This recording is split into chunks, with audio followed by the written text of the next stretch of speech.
Hello, hello, hello, hello, folks. Giving a second for folks to get on in here.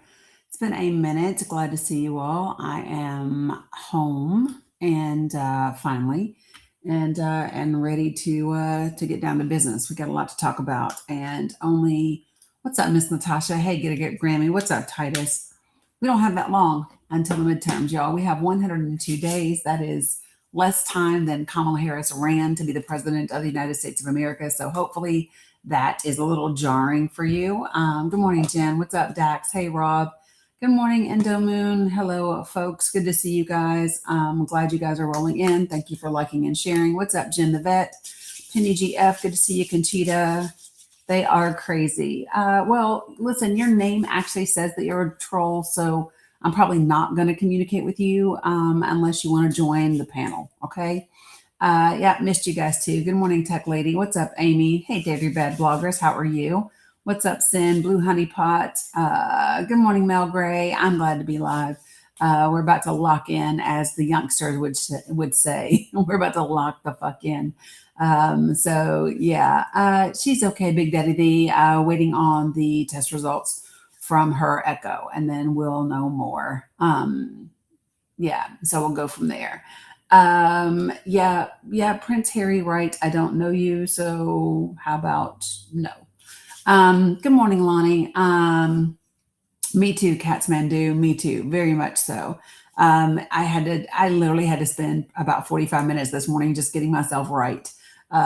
Like literally, I needed some Palo Santo, I needed some oils, I needed some meditation time and music and all the things to just even kind of get started on this conversation.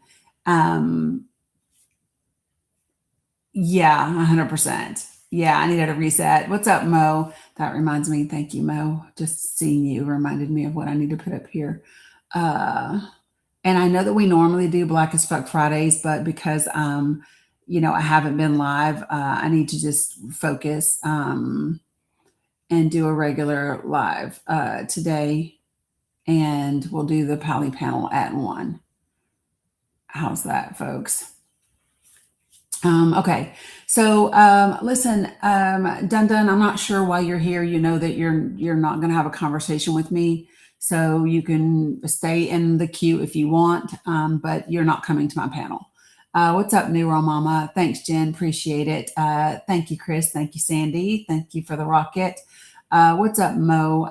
Good to see you, friend. Hope you are okay. I know shit is popping off over there and I've been traveling for the last 2 weeks, so I haven't been as consistent, but definitely been thinking about you guys and hoping that all is okay. What's up, Neuro Mama? Farah. Thanks, Veronica. Appreciate that. It's really good to see everybody. So, yeah, just kind of is what it is. What's up, Win Dixie? Good to see you guys as well. I know that there were quite a few of you guys that thought we might be able to hang out while I was back home, but it just wasn't that kind of trip, and I didn't have that kind of availability. Folks, if you are joining me anywhere other than, why does this look funky over here? Why does this look weird? This looks very weird. Why can't I see any chat? I can't see any chat, folks. So if you are watching anywhere other than TikTok, can you do me a favor and chat? Like if you're on Facebook, if you're on YouTube, if you're on Twitch, Substack, I can't see your chats. I wish I could. But if you're on any of those places, it says that you're watching, but I can't see you. So if you could chat for me and let me know that you're there and everything is working okay, that would be fantastic. Because I just can't see you guys right now. All right, so folks, the prompt is pretty simple this morning. Good morning, Butter's House. Thank you, Conchita. I see you over there now. Appreciate you very much. Hey, Letty, I know you haven't seen me in forever. I was traveling, had to go home. First, I had a trip that was planned, and then right before that trip, literally the day before that trip, my mom was in the hospital. So just a lot going on. I do see YouTube. Appreciate you guys. So I can see Facebook and YouTube. Love that. Appreciate it. Okay, so let me just, I want to just kind of level set so that we know what this topic is and why I have it up. So of all the things that I wanted to talk about, I didn't want to just pick a singular topic. And look, this got glitched for a second. Thanks, Sarah. I appreciate it. So I didn't want to pick a singular topic because I was actually like getting ready today and I was like, okay, so what should I center this around and all of that. And then I looked up because I wanted to keep my little ticker up there, my little thing that says how many days until the midterms, right? And I saw it was 102 days and I was like, what the fuck? I was like, that's less time than Kamala Harris ran for office. I just want you all to like sit with that for a moment that we have less time until the midterms than we had for Kamala Harris to run her presidential campaign. So I was like, you know what? We've got to get serious. We've got to lock in and we've got to have conversations about why people are voting and what are the issues that are important to people. And so I just really felt like this was an appropriate topic. So what are the issues that keep you from voting and or voting for progressives? Like those two things combined together.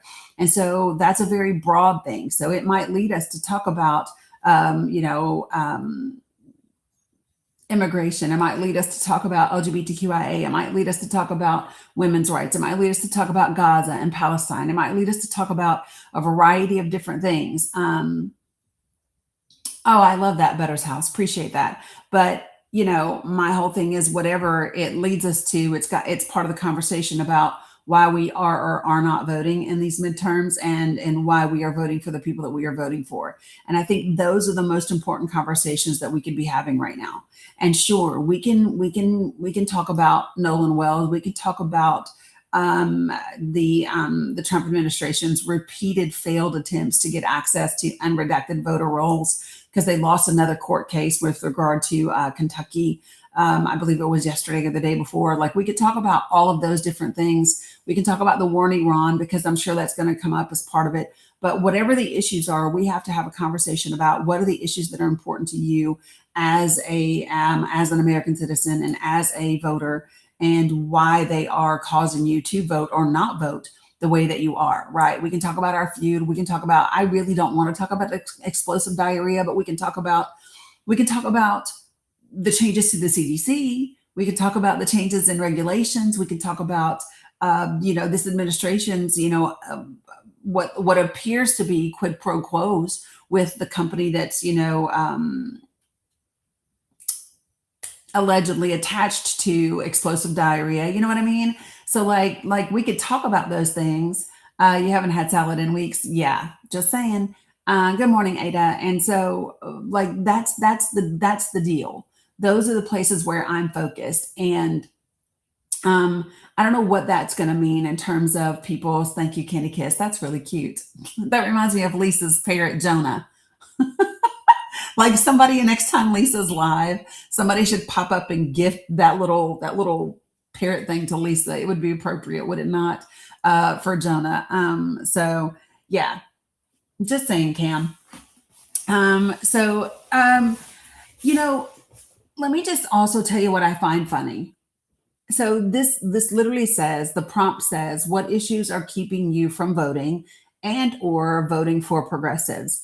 And hey, Gumps, good to see you. And hey, Rosalind. And I think it's weird when people pop into the chat and they just go, God bless Trump. You know what that tells me? It tells me you're either a bot or a troll or someone that doesn't really know the issues or isn't able to articulate the issues and why you're voting, because there's nothing about this background that talks about the president of the United States.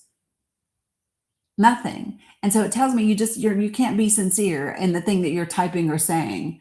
I love that Sin was able to become a super fan. Thank you, Sandy, for that. Appreciate it.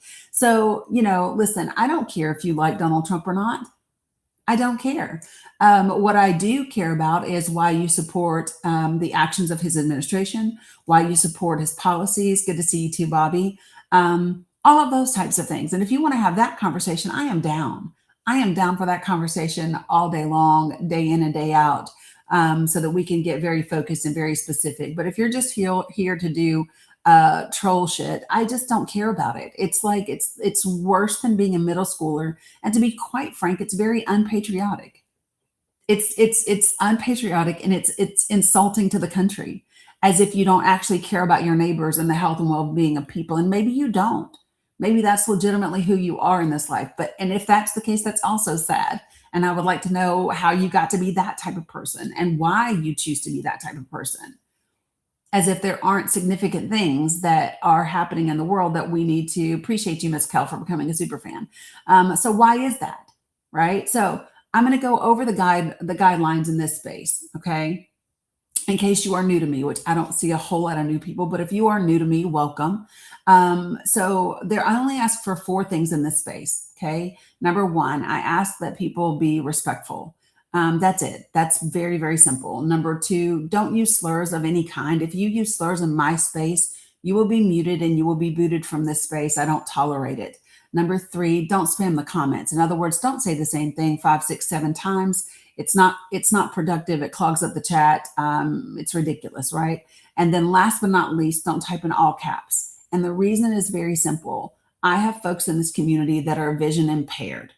And so all caps are reserved for those individuals and my moderators. So be respectful of people with disabilities, or you will be muted and maybe booted from this live. Because I don't think these are hard things to ask for.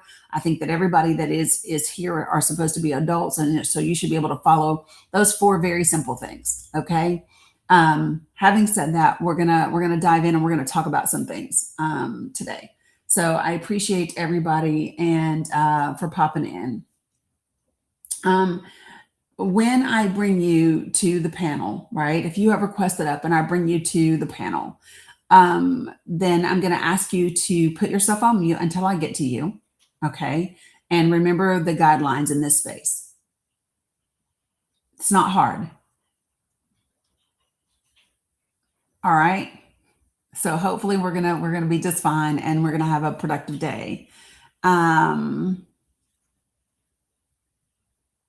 Yeah. So, Stephen, when you say you see young drivers, 18, lower 20s, driving around with Trump all over their vehicles and flags, I don't even know. So here's my thing. I don't pay attention to those types of things because that doesn't even mean that they're voters. It doesn't mean that they're serious. It doesn't mean that they're voters. It doesn't mean any of those things. Hey, Sean, good to see you. So, I'm very sorry that I missed you too, friend. I love and miss you dearly, like immensely. Ridiculously so. But you know what I mean, Sean? You know what I mean, Stephen? So I don't let those things sit with me.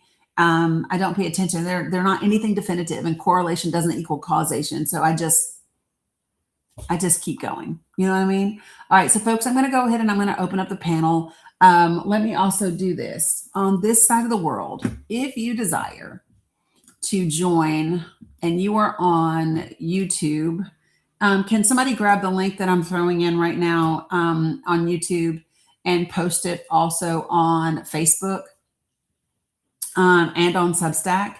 If somebody could do that, that would be amazing for me. So you should be able to see the link on Twitch and on YouTube. So if you want to join the panel and you're not on TikTok, that is the link to do it. I would love for you all to join from other platforms. So it's not just TikTok where I'm engaging with folks and I'm able to have conversations with people. Okay. So anyway, sorry. Okay. All right, here we go. All right. So folks, I'm going to bring some folks up to the panel. When I do that, put yourself on mute until I get to you. And we're going to dive in and get today started. Let me turn this up. King, I don't know what happened. I accepted your invite. Okay, there it goes. There it goes. It took a minute. Hold on one second.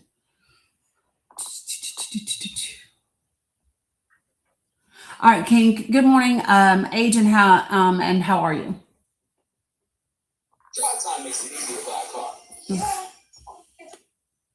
King E, you're teacupping. Did you mean to request to the panel? Because this is like the second time that you requested. So I want to make sure that you meant to be on the panel. It doesn't look like it. All right. Well, you can request again. Good morning, Juanita. How are you? Thanks, Lion Lady. Appreciate it. Thank you for the Sunday, Sandy. Juanita Hardaway, did you mean to request up?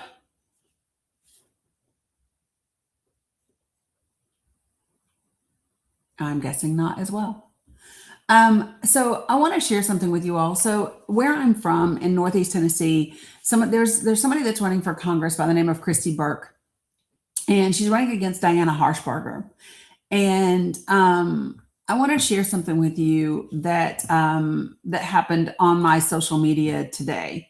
So I had put up a post. Ouch! I don't know if y'all heard my back and neck just pop, but it just did. Where is give me one sec, folks.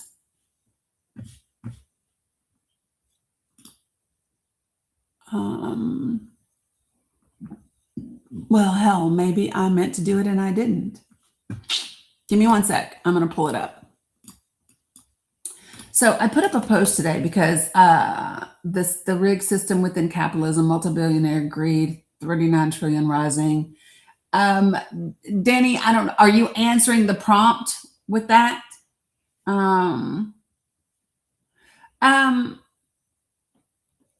Here, let me just help you over here. Good morning, y'all. How are you? Good. How are you? Good morning. I'm doing fantastic. Give me your age for TikTok purposes, and then what would you like to share? Yeah, 41. Yeah, well, when you're talking about progressive, voting for the progressives, who are you in detailing? Who are you talking about there, progressives? I'm talking about whatever candidate is in your district that is running on a progressive platform. Well, I mean, the DNC says that they're running a progressive platform, but they're Democratic socialists. They want to abolish the Senate. And the Democratic Party, which calls themselves progressive, is actually promoting this. So I don't like this type of progressiveness when it details abolishing the Senate. So I want to go back, because if you notice, you went straight to talking about a particular party, and I'm not. I asked specifically about progressive candidates that are running in your area. Right. So hold on a second. Let me finish. So one of the things that's specifically what I'm asking, because what I find is that when people focus on what parties say they want to do, right? That's very different, and it doesn't always represent the policies and the platforms of the people running for office who might run on as because when you're running, right? A lot of times there are people that will run as Democrats who maybe aren't Democrats, or who will run as Republicans who aren't what we would consider to be traditional Republicans. So my question for you is, what keeps you from voting for a progressive candidate? And I specifically said, what issues? So what are the actually policy issues? Yeah, but hold on. You stated that a Democrat is going to run as a Democrat, but they're not really a Democrat? No, what I said is that there are people that run for office, right? And they will run and they will caucus with a particular party on the ticket, right? So even if they don't have the same values or the same progressiveness values. So let me help. So even independent candidates, right, that are running, they might run and caucus with a particular party, because from a financial perspective, from an electoral college perspective, we have a two-party system. So caucusing with a party doesn't mean that you're pretending to align with their policy initiatives. That's not what that means. It just means that's how you caucus. I don't buy into that. Why doesn't the Republican Party do that? They do. With who? There are Republicans that are running that don't align with everything that has to do with the party. This is nothing new. This has happened. Hold on a second. This has happened throughout history, and it's not the focus of this conversation. The focus of this conversation is not about parties. It's about the issues and the policies. Sean Randall Thomas, do not spam my comments. You are going to be muted because you're just saying the same thing over and over again.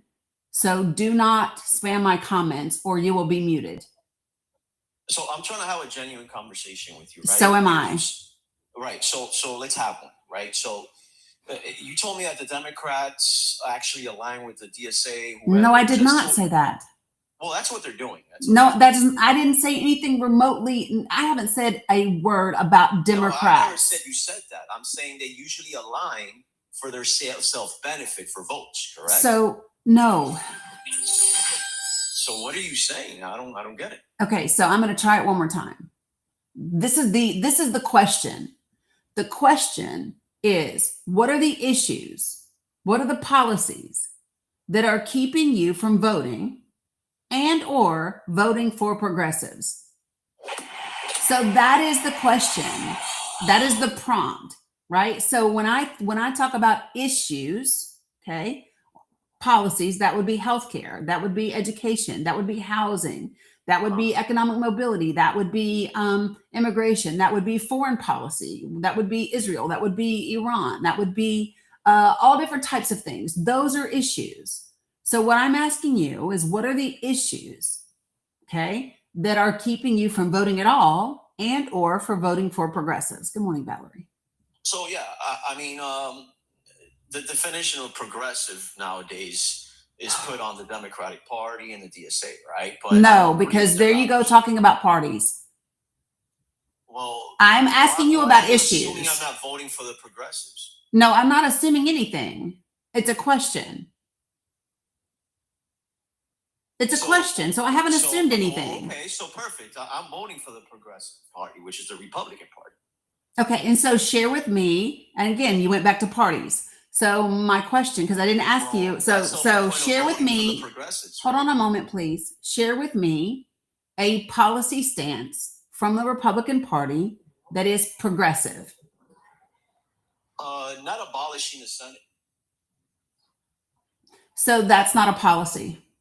Well, that's one issue that the DSA and the other side, which and you're talking about parties again. Well, hold on. How am I supposed to? I just told you what the issues are. I just told you what the issues are, and so either you want to talk about the issues or you don't. Okay, so can you teach me how I should vote? So let me just say this. So first of all, there's not a single person trying to abolish the Senate. It's literally in the Constitution and the setup of our government. You can't abolish it. So stop. I don't care what, I don't care. I don't, listen to me when I'm saying this. I don't care because I am not talking about political parties. I'm talking about issues. And you're either going to talk about those issues or you're going to get off my platform. Okay, so by me voting for the progressive, I don't know, who am I voting for when I'm voting for the progressive side? You tell me. Political party? I just literally, something that doesn't exist. I literally said that to you when you first joined. Are you listening or no? Because when you brought it up, I specifically said, whatever progressive candidate, whatever candidate in your area is running on progressive policies and their policies and their issues are a progressive standpoint. That's what I said. Are those candidates attached to a party? Oh, dear God in heaven. I mean, there's no way I could vote for a candidate. Are you going to talk about issues or not? I am, but so pick an issue. Pick an issue. Why are you running away from this conversation? Pick an issue. I just told you about. No, that's not an issue. Pick an issue. What do you mean it is? Pick an issue. Pick an issue. The issue with the Democratic Party? Yeah. No. So in other words, you can't talk about policy. Yes, I can. Well, you're not. See, no, you can't. You refuse to do it. You can't do it. You want to know why? Because when you talk about policy, you don't have a leg to stand on. So if you want to have a real conversation, then you pick a policy. You pick a policy issue, and we will talk about it. You want to disconnect yourself. You pick a policy issue. You want to pick a policy issue. Pick a policy issue. You'll either, when I take you off mute, don't take yourself off mute. This is my platform. Don't take yourself off mute. You'll either pick okay, well, you don't seem to understand. You don't run shit here. Bye. Folks, let me tell you something. Folks, very clear. I could not have been more clear about what I'm talking about. What I'm not going to do is argue with you about fucking political parties.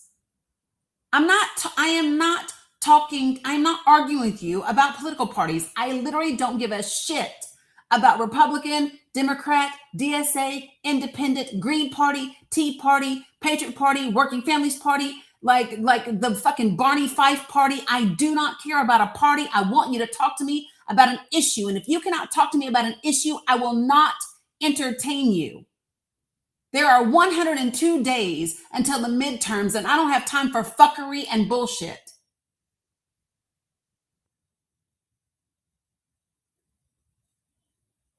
Especially not from a 41-year-old grown-ass man.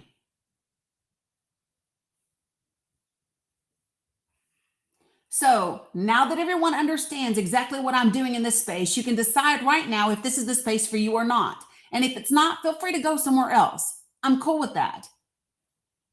But if you want to talk about real issues and real policy and how we are going to vote and how we fix the state that this country is in, then hang the fuck around. Join the panel. Get in on the conversation.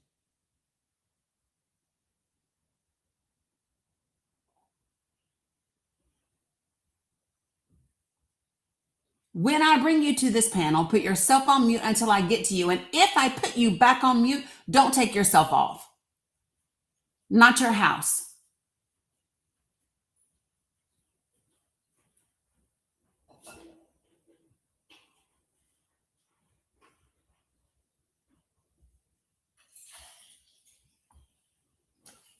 Good morning, little Lolita. Little Lola, how are you?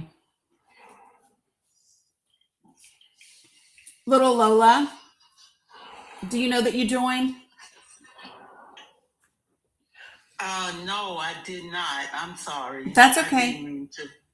That's okay. No problem. I got you.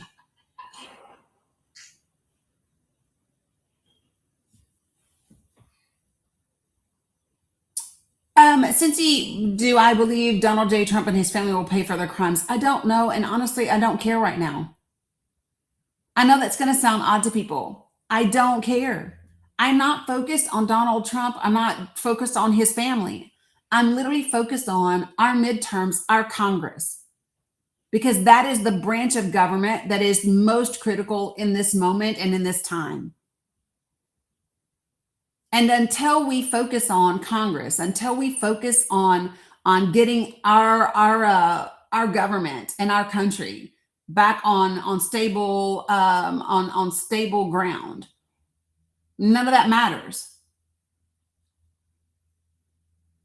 If you don't focus on the midterms, the answer to your question is unequivocally fucking no.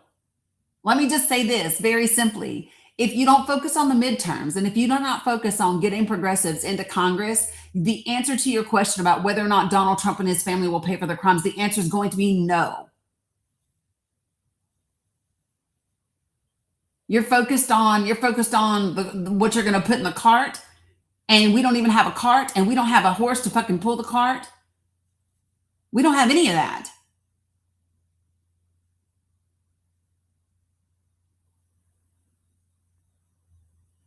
So, I mean, I don't know how much clearer I can be about those things.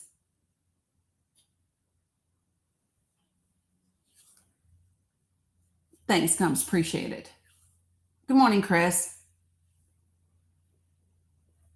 So, the panel is open. All right. And again, this is the question. The question is, what issues are keeping you from voting and or keeping you from voting for progressives? That's the question on the table. And by issues, in case that's confusing for anyone else like it was the last guest, issues could be anything from immigration to healthcare, housing, jobs. It could have to do with the war in Iran, Israel, Palestine, Sudan, Cuba. It could have to do with trade, the new tariffs, all of those types of things. Okay. Hella, Raja. So that's what I mean. Appreciate it, G. Good morning, Dr. AM. Yeah. It's funny when I am focused, laser focused like this, what I noticed is that the trolls that requested up, they move on. Literally, the damn request boxes be empty. It's wild to me. And what that tells me is that you either can't discuss the policies, don't know what the policies are, right? Or you only want to troll and you're only here to be disruptive and you don't have real intention to be productive, not only for the platforms that we're on, but for the country in its entirety. Missed you too, Raja. Tax regulation and education. All right, Lady T, have you requested up? Because I don't see you.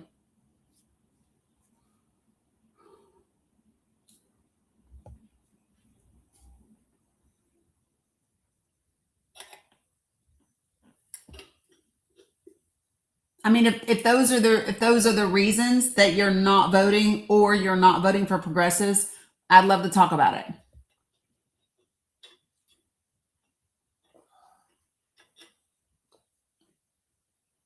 But do you don't want to talk about it? Because I think that I mean, whatever the issues are that are preventing you from voting, or whatever the issues are that are preventing you from voting for progressives, I want to talk to you about those issues. And if it's tax regulation and if it's education, then let's talk about that. Hop on the panel. Let's discuss it.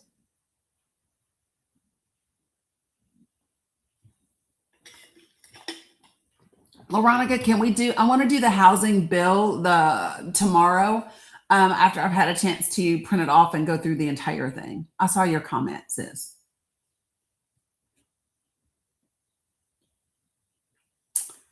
Yep. Okay. Yeah, no worries. What's up, Aaron? Good to see you. Okay, so I do want to give an example of what I think can be the problem with people. So in Tennessee, Congressional District 1, which is where I'm from, and I just came back from visiting, there is a progressive that is running. Her name is Christy Burke. And she had working hours. And I took my mom down to see her so my mom could get a yard sign, meet her in person, and have a chat. And I talked to her and her husband for quite a while about the issues and things like that. And so this morning I put up a post just basically saying, hey, listen, I grew up here. I know that we agree on more than we disagree on. I know that we want our neighbors to have access to safe, quality, affordable health care. I know that we want our neighbors to have shelter. I know that we want people to be able to have a good job that pays, a decent wage for the work that they do and to be able to live a decent life. Good morning, Kelly. Right. And I said, Diana Harshbarger has been in office for quite a while now and not produced any of those things and not done that I can find anything to help the people of the region. And so I suggested that it might be worth doing something different and voting for Christy this time. And so somebody commented, okay, Raja, sounds good. Somebody commented, and I want to share with you what was said. I got you, Lady T. Give me 1 second. And I want to share with you what they said. Let me see if I can find. Nope, that ain't it. Give me one moment. The sciatica is not my fucking friend right now, but it's okay. All right, so let me share with you all what the post was first. How about I do that? And then I'll share with you guys what was said after. Okay, so this is what I said. I said, for my folks back home, for my folks back home in Tennessee District 1, it's time to get past the culture wars that are being used to distract and divide us and talk about the issues that matter. I grew up with many of you. I went to school with others. I sang in chorus and walked the track at VT games with still others. If you're from where I'm from, you know what that means. When I came back from the Army, I married, and my girls went to some of the same schools with your kids, and many more of you I met and protested alongside against ballot health. And I said all of that to say this. I know we agree on more than we disagree when it comes to the fundamentals of the issues, You want your neighbors, even the ones you don't like, to have access to safe, quality, affordable health care. You want your children to get the best education possible to compete anywhere in the nation or around the world. You want your community, including its children, its elderly, and its disabled, to have a roof over their head and to live in dignity. You want people to be able to get paid appropriately for the work that they do so they can have a good quality of life and enjoy their family. I also know that all of us know who has the money in the region. And this is the case. I don't care where you live in this country. You know who's got the money. You know the good old boys and the members of their club as much as I do. They've been the people determining who represents you, what jobs you get, what you get paid, and where you live. Nobody is asking if you're a Democrat or a Republican when they ring up your groceries and when you go to pay for your gas. It is the rich against the rest of us. And I don't know about you, but I am tired of seeing them take advantage of good people. My mom and I spent time with Christy Burke and her husband the other day. She's running for Diana Harshbarger's seat. We talked about all the things I've mentioned in this post and more. We don't necessarily agree on everything, but we do agree on the fundamentals. And I believe wholeheartedly that she's a better option for the region than Diana. The definition of insanity is to keep doing the same thing and expecting a different result. It's time to do something different and elect someone who's actually interested in helping working class people. Vote for Christy. Note, this post was done without Christy's knowledge, and because I truly mean every word of it, it's that simple. So somebody commented, and here's what she said. She said, do you ever say how you're going to, quote unquote, fix things? No, you don't. You'll be another unqualified politician that'll be in way over your head, screaming at your opponent at a town hall doesn't make you qualified for the job. And I asked, well, have you ever spoken with Christy? When I did, she was able to articulate several ways she would like to fix things. We even discussed how a federal representative can help do something about the healthcare in the region that was created by state law. Why don't you drop by one of her working hours or events like I did and see? And it's wild because let me share with you what happened. This lady then posted, whoops, I didn't mean to click that. She then posted a screenshot of something that Christy wrote. And this is where this is the whole reason I'm sharing this. So she posted this screenshot. Let me share it with you guys so that you can see it. She posted this screenshot in the comments, and here's what it says. It's a post from Christy for Congress, and it says, July is Disability Pride Month, honoring the anniversary of the Americans with Disability Act, signed it back in July of 1990. The theme this year is The World Works Better With Us. And so this whole post is about Disability Pride Month. So when this lady posted this screenshot, this is what she said about Christy's post. Follow me. She said, have you seen this crap? This is her telling you who she is. The other thing to consider is that she is the party of Mamdani, except she didn't say Mamdani, Ilhan Omar, Chuck Schumer, Nancy Pelosi, Gavin Newsom, except she didn't say Newsom, Eric Swalwell, except she didn't say Swalwell, AOC, and on. These people are socialists. Here's my thing. She included a screenshot talking about Pride Disability Month. It's Disability Pride Month. She literally saw Pride Month and thought it was LGBTQ.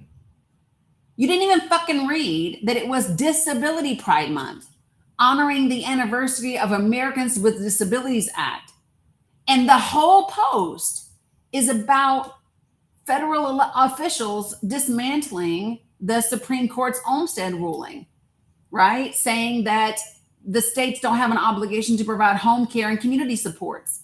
And I just replied back and I said, as a disabled veteran, I disagree with you. If you are mad that she is talking about protecting people with disabilities, that's an issue.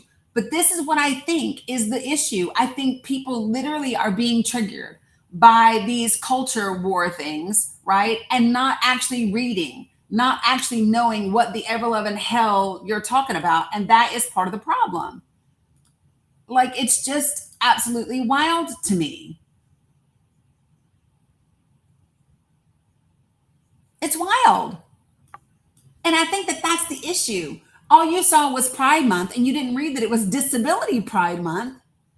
And so you're literally angry at somebody that is talking about protecting the rights of people with disabilities.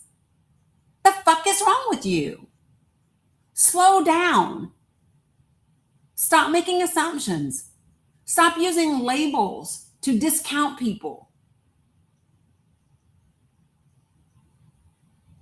Folks, I'm going to open up this panel. When I do, put yourself on mute until I get to you. All right? And remember that if you, whoops, hold on. If you desire to join me and you are watching anywhere other than TikTok, the link is in the chat as to how you can request. All right?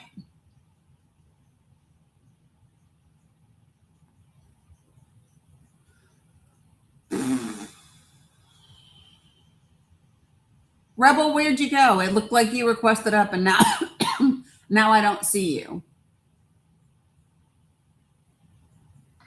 Where at, Veronica? You mean in the chat or do you mean where? It was a mistake. I got you.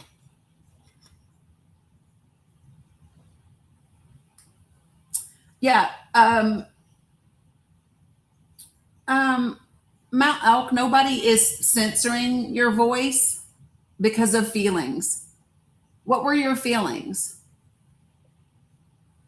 It's not on my side. I don't know what to do about that.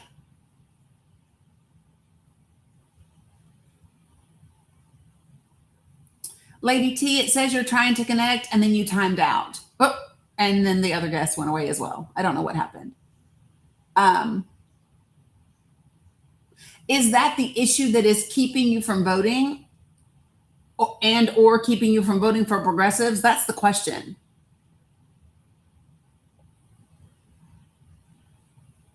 No. So Andy, this is not difficult. And I'm gonna answer you the same way I answered the previous guest that asked that. Okay. What do I mean by progressives? I mean by the candidates that are in your region, that are in your district, that are running on policies that are progressive. That's what I mean. So if you look at the policies that your candidates are running on and their platform and what that platform says about that issue, is it a progressive stance? That's the question. So that's what I mean by progressives. This is not difficult.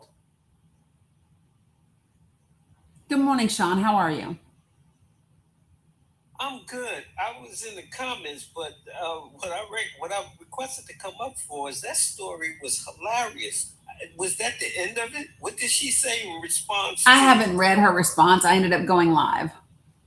Oh, well, maybe you should come back at some point and let us know what she said, because that is absolutely hilarious. It happens often with people. I don't think that people read. I think that people like to jump to conclusions and assumptions, and it's not productive at all. And we all absolutely have to start slowing down and making sure that we have a clear understanding of what we're talking about. 100%. Okay, cool. You can drop me. I don't want to debate this issue, but I really wanted to hear the rest of that story. I got you. Well, you can go check the Facebook comments. That's where it's at. Appreciate you, Sean. All right. Kevin, you said, I totally disagree with progressives. They chased me away from the Democratic Party. Again, not talking about a party, and there are progressives. I would love to know what you consider to be progressives versus Democrats. I sent you a request so that you could join the panel.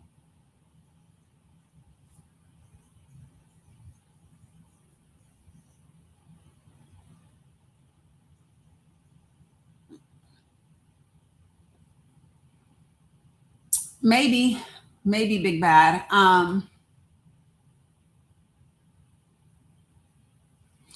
Correct. Lawrence.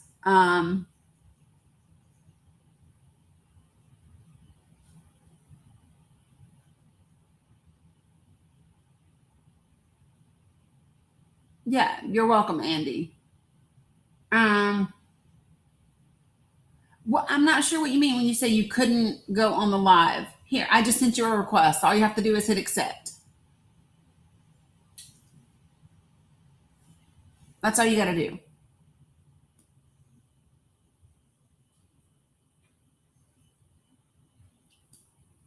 Yeah. You know what? I'm just not even entertaining. I'm not. So, Dreamer, listen, before I mute you, I'm going to give you an opportunity to join the panel so that we can discuss your statement. Kevin, if you're not going to join the panel, you'll eventually be muted too, because you've been invited to have the conversation. So you either want to have the conversation or you don't. So I'm sending you the invite again. What's up, happy girl? So join the panel before you get muted. Those are the options.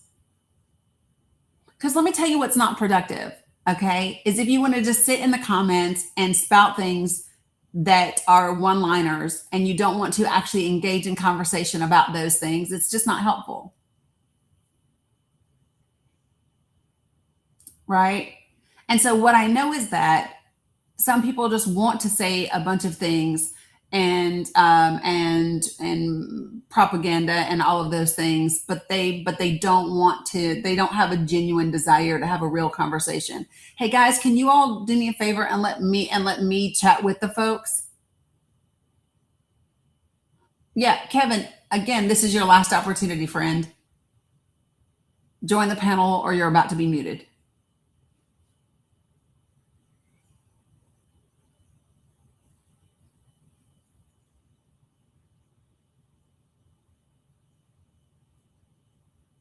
What's up, Adrian? Yeah, I've given them, Margaret, I've given them a slew of issues. I've given them a slew of issues to choose from to discuss, and nobody's been able to do that once.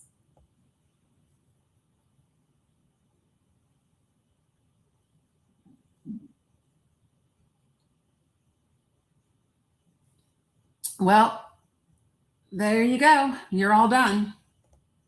Feel free to stay around and listen, Kevin, but you're done. You're done. Listen, if I talk to you 5 times and you still can't do what I'm asking you to do, then you can just be muted, because this is my space and it's going to be productive or not.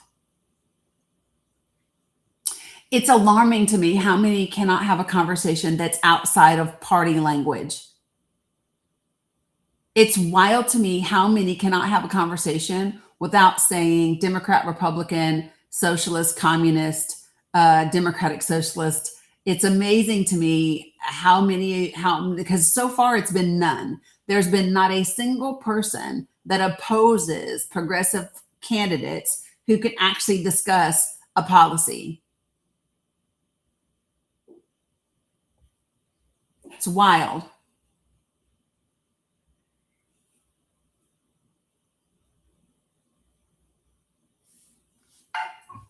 Good morning, Lady T. How are you?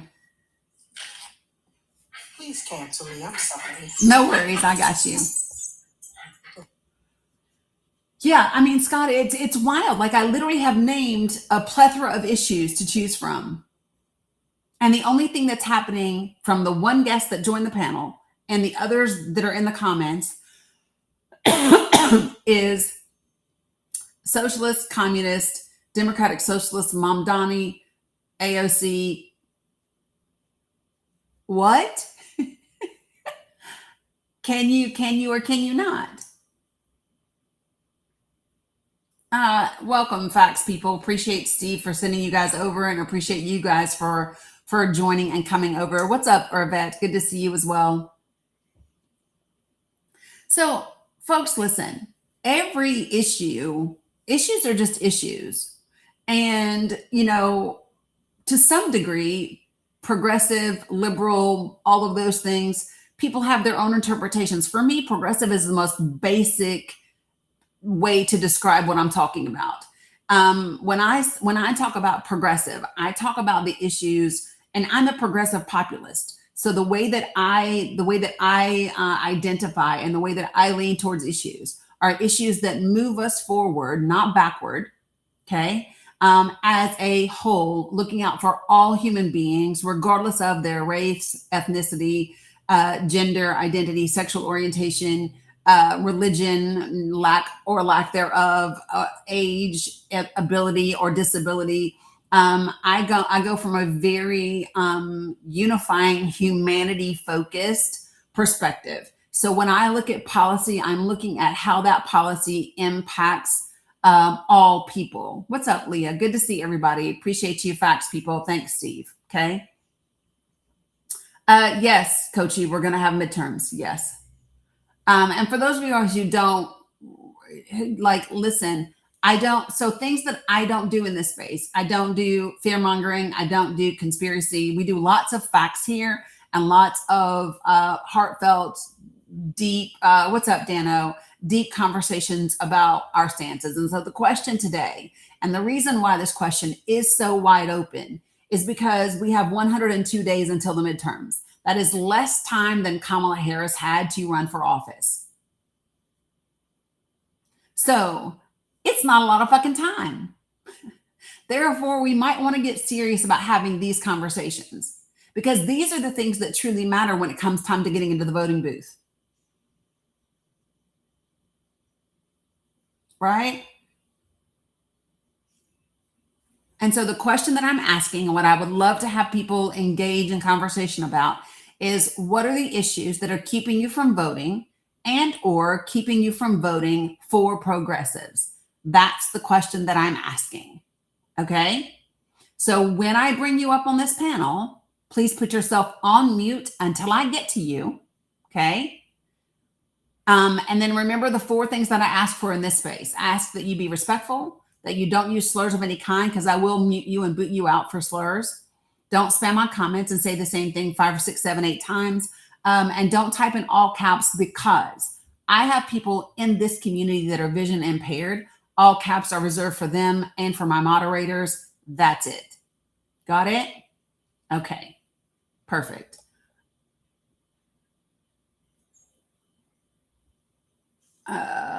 Let me see. Good morning, Sid. How are you? Good morning, Danny. I'm doing well. Thank you for bringing me up. Yeah, you're welcome. So what would you like to share? So I've been listening for a little bit, and I frequent your rooms from time to time. It's interesting that you are from Tennessee. I'm from Tennessee as well. I'm from Clarksville. And just to answer your prompt, I will first begin by saying that just because, something is labeled as progressive by any of its adherents, whether that be policy, ideology, or anything of the sort, doesn't mean that it's truly for an ultimate end goal. Sorry, I got a call, but it doesn't mean that it's for the ultimate end goal of progress. And just using Tennessee as an example, I just think that it's kind of presumptive to assume that, people of that area, who are from that area, are willing or should be willing or able to, embrace these ideas that are oftentimes from outside of the perspective of these people's cultures, of how they live, how their grandparents and great-grandparents lived and raised them to be. And I don't think it's shown any tangible benefits to truly progressing society and allowing people to live in their way of life, in the American way of life, in a way that is conducive for the benefit of their posterity, of their children, and of themselves. And so, and these are just strictly from a policy perspective. We can talk about simple things like raising the minimum wage, raising taxation, progressive so-called restrictions on the Second Amendment, sometimes on the First Amendment. None of these things bear any real fruit that the people of any locality that aren't typically voting progressives, that are Tennessee, Georgia, wherever, would like to see come about, or that they believe, certainly I believe, I don't live in Tennessee now, I live in Florida, but that would, bring about any change that are beneficial to anybody except the small elite, who would ultimately control these systems of power and be able to pick and choose who wins and loses in regards to the political process, the economic process, etc. So that's my submission, and thank you for allowing me to speak uninterrupted. So what is the American way of life?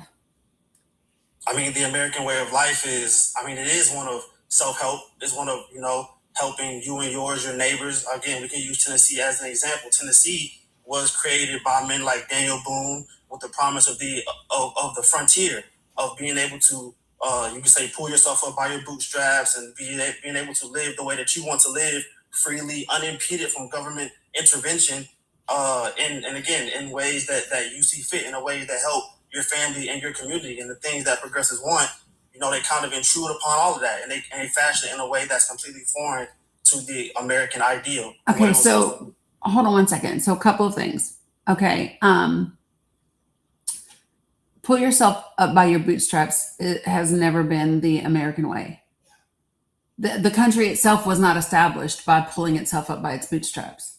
That's not a thing. Like, literally, coming here was funded, right? So this has never been, that's not the American way of life. And it's not outlined anywhere in our founding documents that says that that's part of the American way. It's not. Many businesses don't pull themselves up by their bootstraps. They get grants, they get government money, they get research initiatives. Like that's not a thing. Like that might be a turn of phrase that you heard growing up, but that's not a foundational element of the American way. So you say that it was funded. Yes, the U.S. was a colony of a very large empire or former nation before it became America, but it was a very small part that was inhabited. The rest of America had to be settled. It had to be colonized, and it had to be created from scratch, from wilderness. And that was done. It wasn't created from scratch. The Native Americans already lived here, and they already had a system that worked. And the Native Americans who already lived here taught the Europeans that came here how to use this land. Our very Constitution is based off of the Native American Constitution. It's one of the reasons why the verbiage says, Franklin said, listen, if they can create, this perfect union, then surely we can create an even more perfect union. That's where that verbiage comes from. It's because our Constitution was taken from Native Americans. And it wasn't ever by your own bootstraps. I mean, if it was pull yourself up by your bootstraps, there would have never been the transatlantic slave trade, right? Because white people, Europeans, would have simply used their boots in the fields to work their own land, but they did not, right? So this idea of pull yourself up by the bootstraps is a falsity. It's never occurred. If that was a thing, they would not have enslaved Native Americans, Black and brown people. There would have never been the transatlantic slave trade. We would not have had, internment camps. None of those things would have happened. So it has never been the ideals and the foundation of the United States of America for the folks that run the country to pull themselves up by the bootstraps. So then that is exactly the progressive narration. I don't have a progressive narrative. I just said what I said. But those are and I would argue, a rewriting of history that is. So I would ask for you to show me where what I said is incorrect. So again, I'm not sure how true it is that the founding. Well, then don't call it a narrative. Stop for one moment. Don't call it a narrative. Don't tell me that it's a progressive narrative trying to push an agenda. If you can't show me where what I said isn't factually accurate, because I can show you where what I said is factually accurate. Okay, so we can just deal, and I don't want to harp on it too long, but the idea that the founding documents and the principles of how to govern society come directly from the Native Americans, that's okay. So would you like for me to show you where that is? Yes, please. Okay, I got you.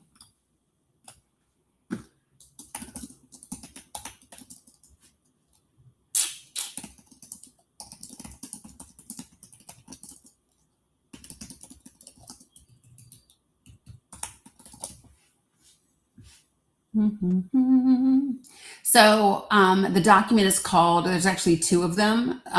One is called the Great Law of Peace. And the second one is the Haudenosaunee, which is the Iroquois Confederacy. Those two documents, those two models of government are the two things that heavily influence the Constitution. Historians have talked about this for a long time. So the Iroquois Confederacy united separate nations under a central Grand Council for common defense and foreign affairs, while leaving local matters to individual tribes, very similar to the way that we set things up. The bicameral councils, the Grand Council of the Six Nations, split leaders into distinct brother groups to debate and to pass laws, mirroring a two-house legislature. All of those things. And then the U.S. Senate passed a formal resolution in 1987 acknowledging the Iroquois Confederacy and how it influenced the democratic principles of the U.S. Constitution. Okay, yeah, and again, I'm completely unfamiliar with any of that history. I'll have to, go back and just check the veracity and look at it. Right. So let me ask you a question. Since you aren't familiar with what I said, why would you call it a progressive narrative and try to disparage it instead of simply saying, I'm not familiar with what you just said. Do you have some information that would back it up? Instead, you tried to insinuate that it was somehow a falsehood or it was a narrative with a particular political agenda. So why did you feel the need to do that when you're not familiar with it? And apparently I am. Because historical revision is the basis of all progressive ideology. No, it's not. And again, no, it's not. No, it's not. And again, you're making a claim. You're making a claim that you can't back up, can you? No, you can't. No, you can't. Show me. Give me the. So here's what I did. Here's what I just did. I just showed you definitive evidence to back up what I said. Please show me yours. Okay, you say definitive. I did. You can't call that definitive. I can. Fact is that the American Day of Independence is July 4th, 1776. That's a fact that no one can dispute. Okay, what so you just said did I? Hold on a second. Sid. Yes. The United States Senate passed a formal resolution in 1987 acknowledging the Iroquois Confederacy influenced the democratic principles of the U.S. Constitution. That's definitive. Okay. That's definitive. Okay. That doesn't go. That's definitive. It backs up exactly what I said. What I said very clearly was that our Constitution was founded on the principles taken from Native Americans. That's a very grandiose claim, though. No, it's not a grandiose claim. It's a fucking fact. I just read it to you. I just read it to you. So listen, so Sid, here's what I'm not going to do. You literally already admitted to me that you are ignorant on the subject. So the last thing that I'm going to do is to argue with your ignorance. I'm not going to argue with your ignorance. You've already told me you don't know what I'm talking about. So even when I give it to you, so here's what I would recommend you do. Right? You go look up the things that I just gave you and I will repeat them just so that you can. The Iroquois Confederacy and the great, don't interrupt me, please. Don't interrupt me, please. Don't interrupt. Thank you. The Great Law of Peace and the Iroquois Confederacy. You can go look up those two things. And once you look them up, and then you go look up the 1987 resolution by the U.S. Senate about that document, then you can come back and have a conversation with me on those two issues. So until you do that, no, I'm not finished. And I told you don't interrupt. So until you do that, we are no longer speaking about that. Because I told you I'm not arguing with your ignorance. You already told me you're ignorant about it. So we're not arguing it. Got it? Oh, fine. But again, great. Nope. There's no, it's fine, period. It's not fine, but nope, it's fine, period. That's it. Okay. Great. Yeah. So moving on from there. Okay. Moving on from there. I would like for you to describe for me an issue, right, for that a progressive candidate has in your community, right, that is not good for working class people. Hey, I would say attempts to raise the minimum wage. Okay. And you feel, and what are, I'm not going to ask you why you feel that. I'm going to ask you what facts, what evidence do you have that would support the position that raising the minimum wage isn't good for working class people? Yeah. So raising the minimum wage has shown to increase levels of unemployment amongst, you say working class, but low wage, low income communities. It has shown to raise prices of goods and consumer products in general. What are you reading from? This is economic literature. But I'm asking you to give me the source. of your quote unquote economic literature? I mean, I can give you a source, but I'm just going off. No, I'm asking for the source because you're reading something. So I would like what you're reading. I'm not reading anything. I'm speaking purely Well, rhetorically. so give me the source, please. So you want a source for the claim that I just made? Correct. Because I gave you sources for the claims that I made. Something like a source, but okay, that's fine. No, okay, not something like a source. I gave a definitive source. Okay. You don't have to like it, but I gave you a definitive source.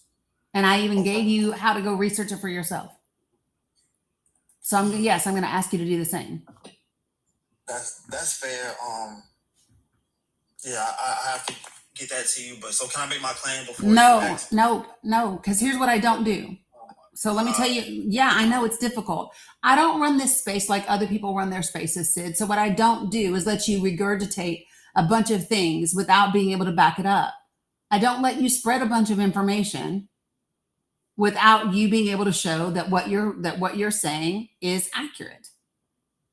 So no, that's the answer. So I will be patient. Go get your source.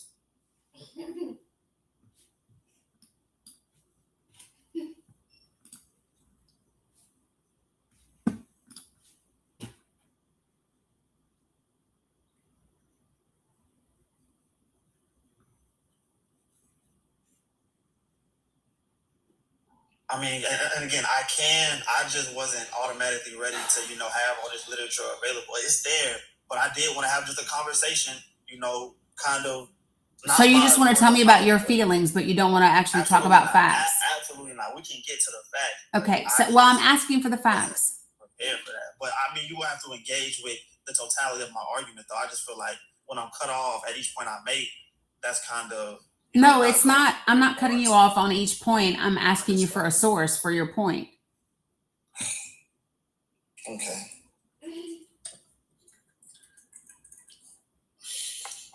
I mean, I don't want to move on from this point, but I want to be able, and I want to answer your question, but I still want to be able to get to some kind of understanding overall that's not bogged down by, minute details of. No, minute sources and facts are not minute details.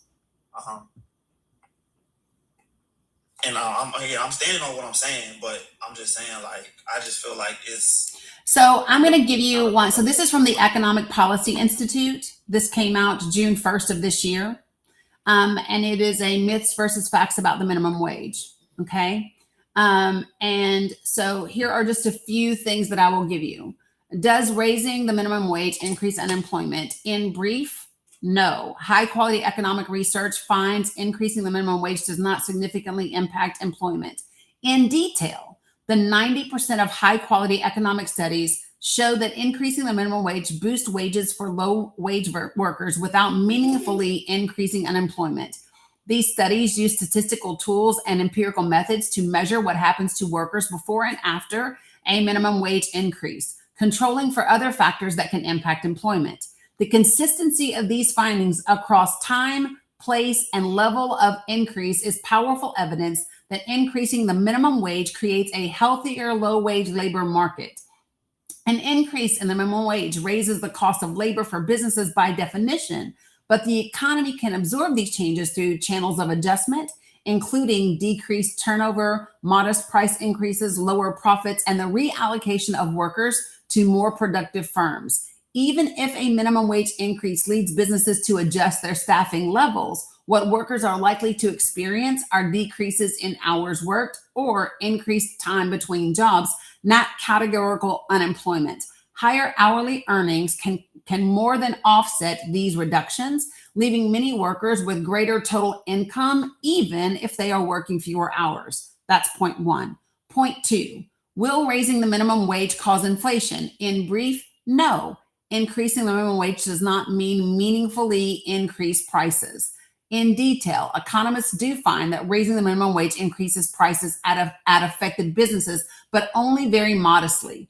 For example, one study found that a 10% minimum wage increase was associated with a 0.14% increase in the consumer price index. A study focused on the restaurant industry found a 10% increase in the minimum wage was associated with a 0.58% menu price increase. Even some of the most ambitious minimum wage policies, such as California's $20 an hour wage floor for fast food workers, only increased fast food prices by 2.1%, around 8 cents for a $4 item. The economic benefits of the minimum wage far exceed these price increases. For low-wage workers, the wage boost from the higher minimum wage more than compensates for increased prices of the goods and services that they buy. These workers are in turn spending more in aggregate because of their additional income, which can boost the overall economy. It is also worth noting that modest price increases on things like restaurant menu items are redistributive. Higher earning consumers paying higher prices, transferring income to low-wage workers receiving bigger paychecks. Claims that increasing the minimum wage will dramatically increase prices in the economy are false. Low-wage labor is a small share of total business expenses. In restaurants, for example, total labor costs are around 30% of operating costs, which also include rent, food, utilities, and insurance. And the wage bill of the lowest paid workers is an even smaller amount. This, combined with the fact that minimum wage increases can be offset through reduced profits, lower turnover, and higher productivity, is why price increases are small. Now, I could keep going, but I'm not. There are 17 points in this article from the Economic Policy Institute. It links to the studies that are referenced in this article. I will add this to my link tree for you all to read on your own. But just to cover the bases, it is not true that raising minimum wage is not good for working class people, because it is. So I listened to exactly what you said, and it sounded like you were concurring with a lot of points that I made, but no, I wasn't. I was saying your points are wrong, Sid. But it added qualifiers. It said no, Sid. Sid, no. No, Sid. I'm not arguing again with your aggressive ignorance or your cognitive dissonance. I'm not. I didn't agree with anything. Sid, no. I said no, and I meant it.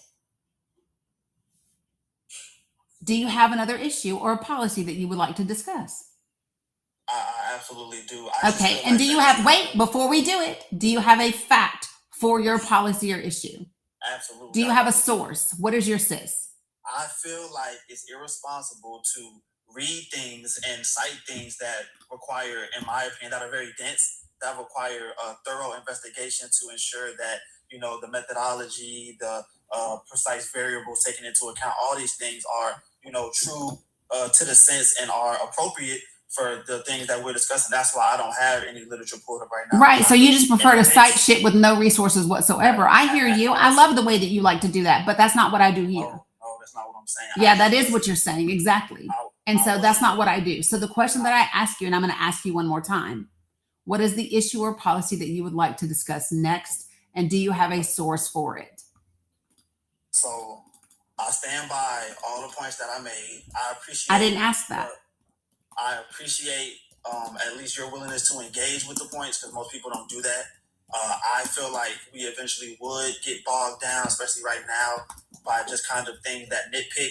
And we would have to, you know, engage in literature that is very deep, very dense, and in order to come to a factual, true conclusion on all sides. And so there are a plethora more of things, again, that I mentioned that progressives claim to fight for, and values that they espouse that I believe are contradictory to the. So just say you don't have any other points. I do. I'm explaining to you that I do. No, that's not what you just did. And it's not just feelings, not just culture wars, but culture does matter. You said, why do people bring up culture wars, but why should people? No, that's not what I asked you. I never said, why do people have culture wars? Before I got up here. No, that's not. Nope, that's not. That is what you said. No, I didn't. No, I didn't. You were giving an example. No, I wasn't. So let me share with you what I said, Sid. Let me share with you what I said, Sid. What I said was, I was reading a post that I made on Facebook earlier today. And that post was speaking to people in a congressional district back home where I'm from. And my post said that it is time to get past the culture wars that are being used to distract us. And it's time to talk about the fundamentals of the issues that impact all of us, like housing, education, economic mobility, healthcare. That's what I said, Sid. So, yes. So apparently your folks did not inform you as to whose room you were coming in. I mean, look, I appreciate your willingness to engage with these things, but I do more than engage, Sid. So here's the difference. I don't just engage with these things. I do it in a fact-based manner. And I do it with sources. I do it with context. I do it with accuracy and information. I do it with validity. And I do it most of all with integrity. Absolutely. Okay. And so what I don't allow people to do is to come in here and just ramble off a bunch of shit and spread misinformation without the facts to back it up. Absolutely. And I appreciate that. I wasn't necessarily just trying to come in and shoot from the hip. Again, I just wanted to have a conversation. And I think many facts would back up things that I'm saying. I mean, it is a fact. But you don't have them, but you don't have those facts. A lot of the most progressive states in this country. But you don't have anything to back up the facts. So listen, Sid, listen, here's the difference. Listen, Sid, you can tell me what you believe. You can tell me what you feel about it. But if you do not have the supporting documentation, you can believe it if you want to, right? Faith is the substance, of without the evidence of things unseen, right? I get that. You can believe it. You can have faith that there's something that will back up the way that you believe. But if you're not bringing that stuff with it, then that's all you have is faith and a belief. But you don't have actual facts and documentation. And what I've done is for the two issues that you mentioned, I have actually showed you evidence and facts that disproves both of the things that you brought up. I would disagree, and you can disagree. That's fine. I don't listen. Here's another thing that I don't do in this space. I don't agree to disagree on facts. I don't, because facts are fucking facts. You don't gotta like them, but they are facts. So I don't agree to disagree on facts. Right? It's just a fact. You don't have to like it. You can have, you can have aggressive, willful ignorance as much as your heart desires. I just would ask you to what end? But I can pull up a statistical overview of things that. And yet you have not done so. But again, I feel like that's irresponsible. And yet you have not done so. So I can't allow you just to continue to grandstand. You can't allow me. So listen, let me help you out. You don't allow me to do shit. This is not your space. You can allow me on your best day to do anything, ever.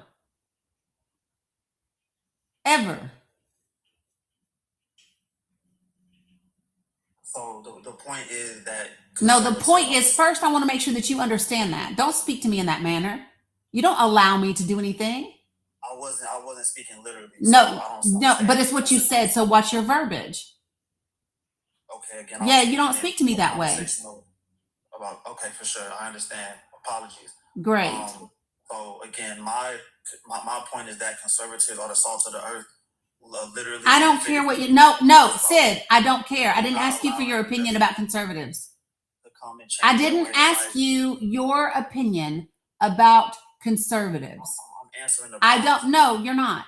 No, you're not. Your opinion about the salt of the fucking earth is not based on an issue or a policy. And when we're talking about policies and issues, you have been unsuccessful. I disagree. You can disagree. Like I told you, disagree all you want. And I'm not arguing with your ignorance. But I can definitely give you these facts. You haven't given a single fact since you've been up here, Sid. Nothing. And you know what's really sad about this is that you actually spend your day on this app doing this in all kinds of spaces, being completely unproductive and unwilling to actually accept facts in your face. And it's wild to me. How do you know me to say that? It's wild. How do you know me? Because my chat knows you. I'm watching the boss know you. My chat knows you. These are your fan club telling you what you hear. So listen, I'm gonna check you one more time, young. I'm gonna check you one more time. I'm gonna check you one more time, young man. I'm gonna check you one more time. So first, don't talk over me. Stop talking. That's the first thing. Don't talk over me. Right. Folks, when I bring you up to the panel, put yourself on mute until I get to you.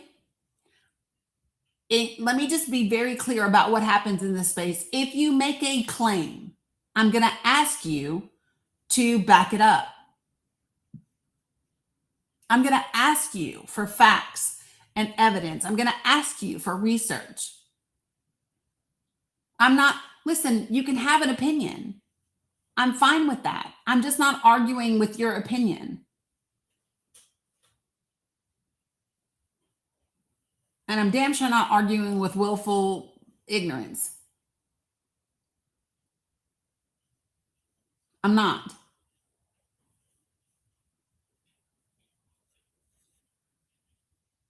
And I'm just going to just say this, referring to any political party as the salt of the earth is fucking wild.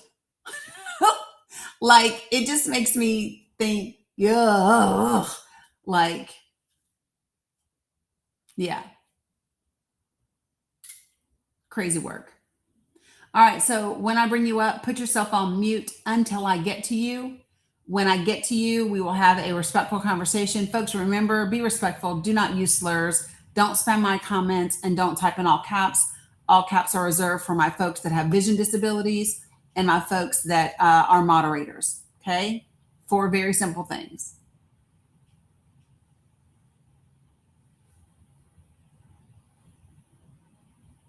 Again, put yourself on mute until I get to you, please.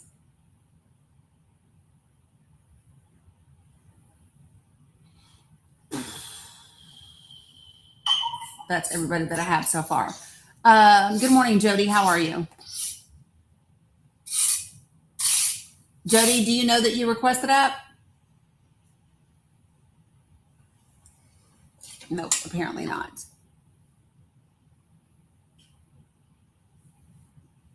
So, Ernie, I sent you an invite to join the panel. So, let me share with you all my thought process. When someone comes into your space, right, whether it's your home, your car, whatever, right, or even when you rent a hotel room, they tell you if you're renting a smoking room or a non-smoking room, they set the tone for what is acceptable in their home and what is not, right? If you were coming to my house, what would I have you do, right? If I tell you, if you see that the shoe rack is there and I say, hey, take your shoes off at the door, you have a choice to either take your fucking shoes off at the door or leave my house. Because it's my house. So yes, I get to control what happens in my house. If you don't like that, that's on you. Go to someone else's house. It's not difficult to understand. So if I say to you, when you come into my space, be respectful, don't use slurs, don't spam the comments, and don't type in all caps. If that is too much for you, this is probably not the space for you, beloved.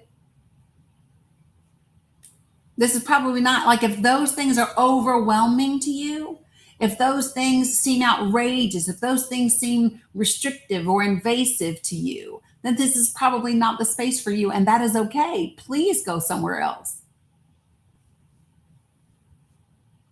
I do too, T. Jennings. Got it? Great.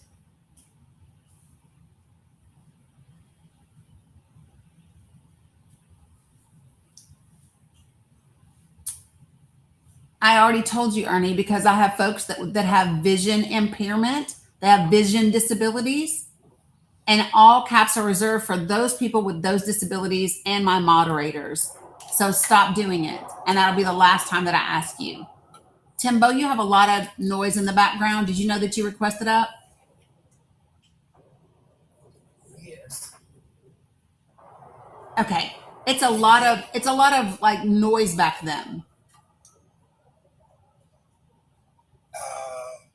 Okay, drop me down. Okay. I'm sorry, I'm in the vehicle. I'm traveling. Yeah. I like the way you handle the young man. Okay, I got you. Allowed you to talk. Yeah, I appreciate it. No problems. Thanks, Timbo. Thanks. Okay, so right now it doesn't look like we have anybody else that wants to speak on the prompt in the request box, and that's fine. Holy jeez.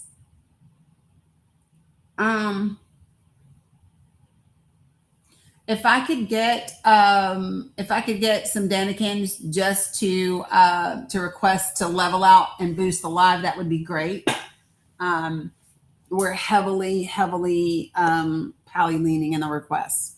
All right, so folks, listen.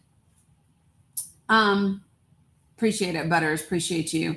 Thanks, Titus. So let me just be clear about where I'm at, and hopefully where I hope many of you all get soon, right?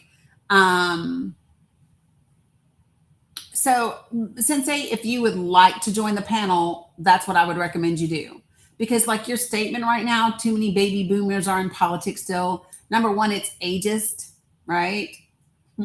It's a bigoted statement. And two, it's not relevant to the prompt.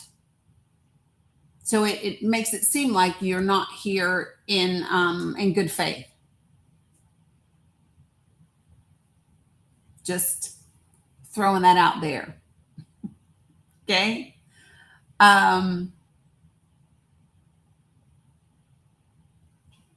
Holy geez. Right, Carla. They came in quickness. What's up, A Money? All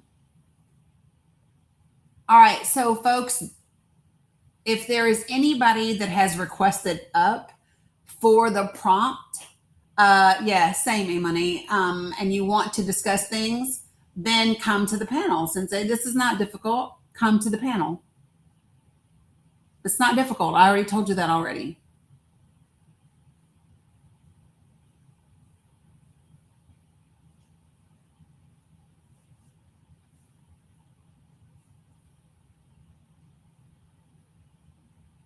It's not difficult. I got you, the one and only. So listen, folks, the prompt is very clear. What issues are keeping you from voting and or from voting for progressives? That's the question.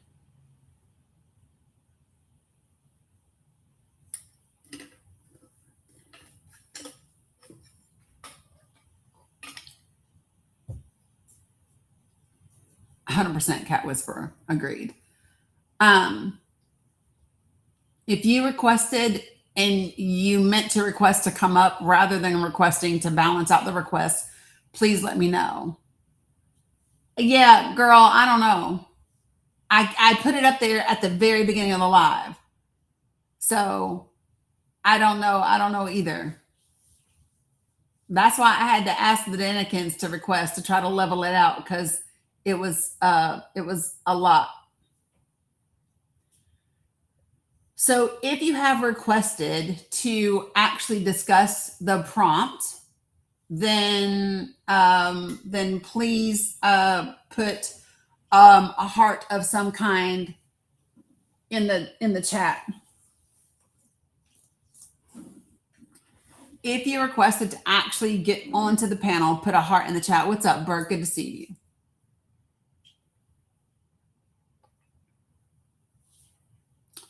Good afternoon, Dag. How are you? How are you, Danny? I am good. What's up? Okay, there's two real quick comments. First thing is, you wear your altruism on your sleeve, and I appreciate you so much. Well, thank you. All right, and the second thing is, the one thing that would keep me vote, because I'm more of a moderate, but I am a Democrat. But the one thing that would keep me from voting someone that's progressive is like in a situation with Graham Plattman. You know, I would not have voted for that guy because, for one, you know, he was tainted, and for two, I didn't believe that he was an actual Democrat. Or even a progressive. I kind of felt like he was just putting on a suit. Maybe he'd flip once he got in, like Fetterman. Gotcha. So I think this is the thing. So the thing that would keep you from voting for him wasn't necessarily a policy or an issue, and it was just specific about a candidate, right? And so this is the thing that I really want people to focus on is this is what I really want to talk to people about, is about the issues themselves, the actual policy positions of why we would or we wouldn't. And then my next question to you would be this, is that being the case, even if you believed he might flip and vote alongside whatever, right? Is that any different than Susan Collins that we have now? no, not really. I just felt like he was pretty crappy to win. Yeah, and I'm not saying that he's Thanks, I Carla. Trying to get rid of the bigger evil, kind of, you know, and I understand that, and I think it's time that capitalism gets put to bed. Capitalism is just a situation where it's, you know, I do better because you do bad. You know, that's not the way the world needs to work. Right. But and that's why I've been moving more left to try to give it a chance. Mm-hmm. You know, the only thing, I mean, I do have that fear of, you know, but we already have it on the right anyway, what we have now, but, you know, the authoritarian side of each ideology, you know what I mean? Once the further right and the further left you go, it just becomes authoritarian no matter what. So I disagree, right? When you talk, it becomes authoritarianism one way or the other. So the thing that's interesting about me when people talk about this authoritarianism, whatever, I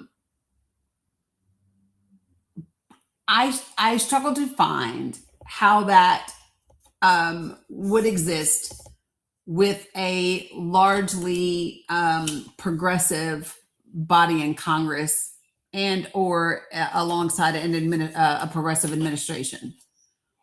I'm not sure in what way that happens.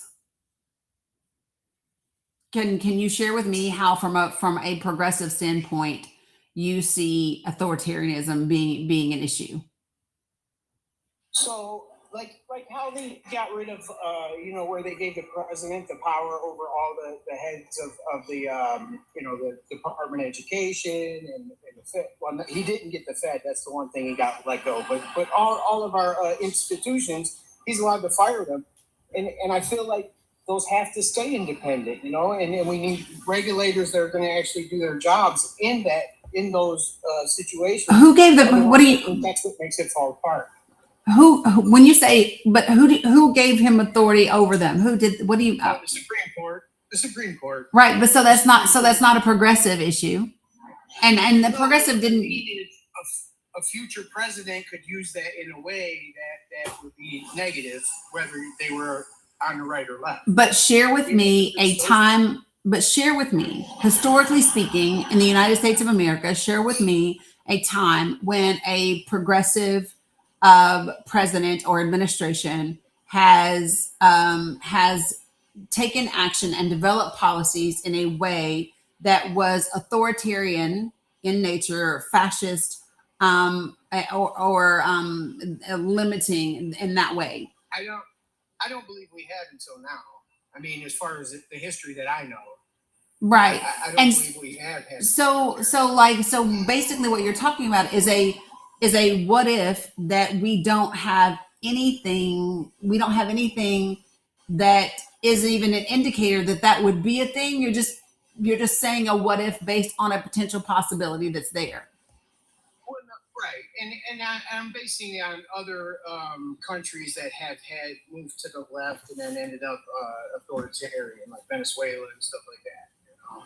Yeah, but you can't do that. So here's my thing. Right. You cannot compare countries like Venezuela to the United States of America. The governments and the systems have never been set up the same. The economic structures are nowhere even remotely close to being similar. It's not an accurate comparison. And the more that we play the what ifs, right? Especially with zero evidence that would indicate that what if is a realistic possibility. I mean, it's just like, I mean, if I live my life like I could, you know what I mean? Like it's wild to me that we are focusing on things that we don't have any evidence of something that would actually come to fruition.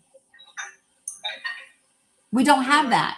And on the opposite side of that, right, but here's my thing. On the opposite side of that, though, is we absolutely do 100% have evidence that proves the direction that we're going now under far right leadership is fascist, is authoritarian, is dangerous, is whatever. And so for me, I am not going to focus on a what if of something that there's no evidence to even indicate that it could be a problem. And I'm going to focus on the reality that exists today.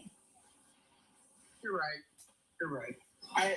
I mean, I was just going on what would keep me from voting for a more progressive candidate, you know, and these are the things. But like the progressive candidates that we have now, AOC, Crockett, you know, I love these people. I think they're amazing.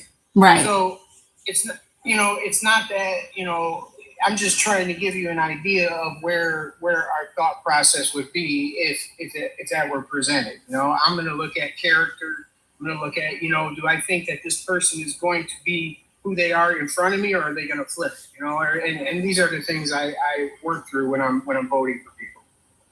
But yeah, anyway, I hear you. I appreciate you, Dad. I'm gonna drop back down. Yeah, I got to do some work here, but yeah, I just wanted to talk to you a little bit. And like I said, I appreciate you. I watch you all the time, and I know you help a lot of people, and you're a good soul. Appreciate it. Thank you very much. Have a good one. You too.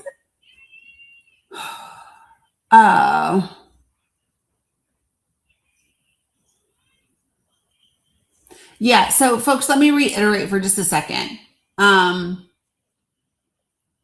The topic of the conversation is what issues / policies are keeping you from voting, period, and or voting for progressives. Like, that's the topic of conversation. And the reason why I think that this is a conversation that we need to have not only today, but from here on out, is because there are 102 days until we get to the midterms. That is less time than Kamala Harris had for her entire 2024 campaign.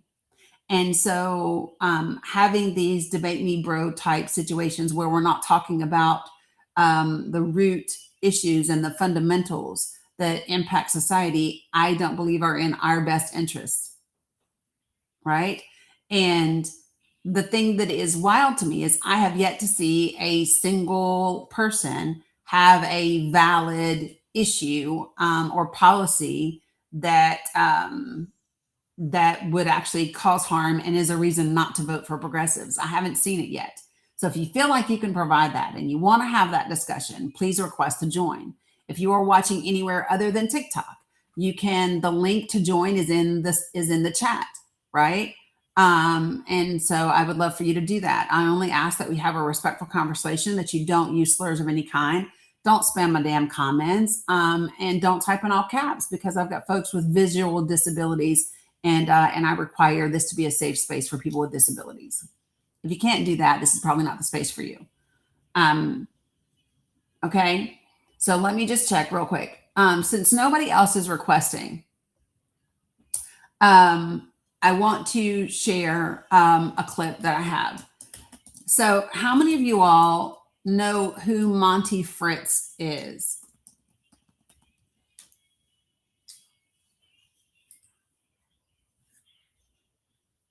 Anybody know who Monty Fritz is? Tennessee people should know.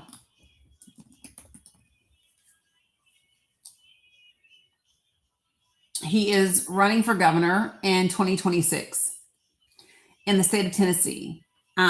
He is running against Marsha Blackburn. He is a Republican. And I want to play a clip. So how many of you all know who Phil Williams is from Nashville 5? So Nashville 5 is a media outlet, a news outlet, who they do a lot of, Phil does a lot of investigative reporting, a lot of like real good stuff. And yeah, we love Phil. And he interviewed Monty. And I want to play a clip. And if you are conservative, if you are Republican, and especially if you are a Republican in Tennessee, I would love to discuss this clip with you. Okay. That's what I would like to do. So, let me play the clip, and then we're going to go from there. Okay. So,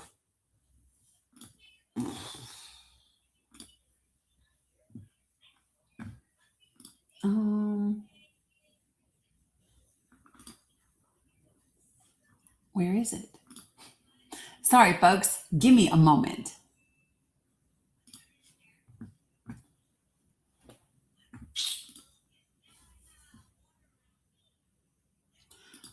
you letting me? Yeah, nope, I don't like you. I want this. Let's see if I can do it this way.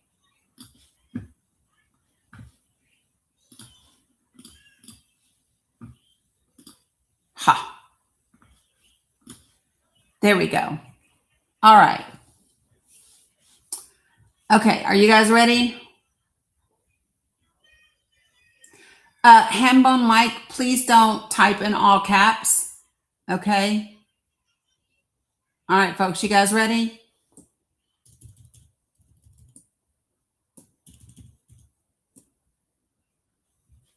Jeez, oh Pete.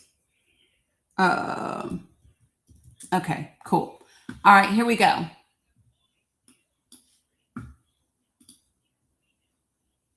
You are not a fan of religious liberty, that you're okay with church bells, but you would outlaw Muslim calls to prayer. Yes, sir.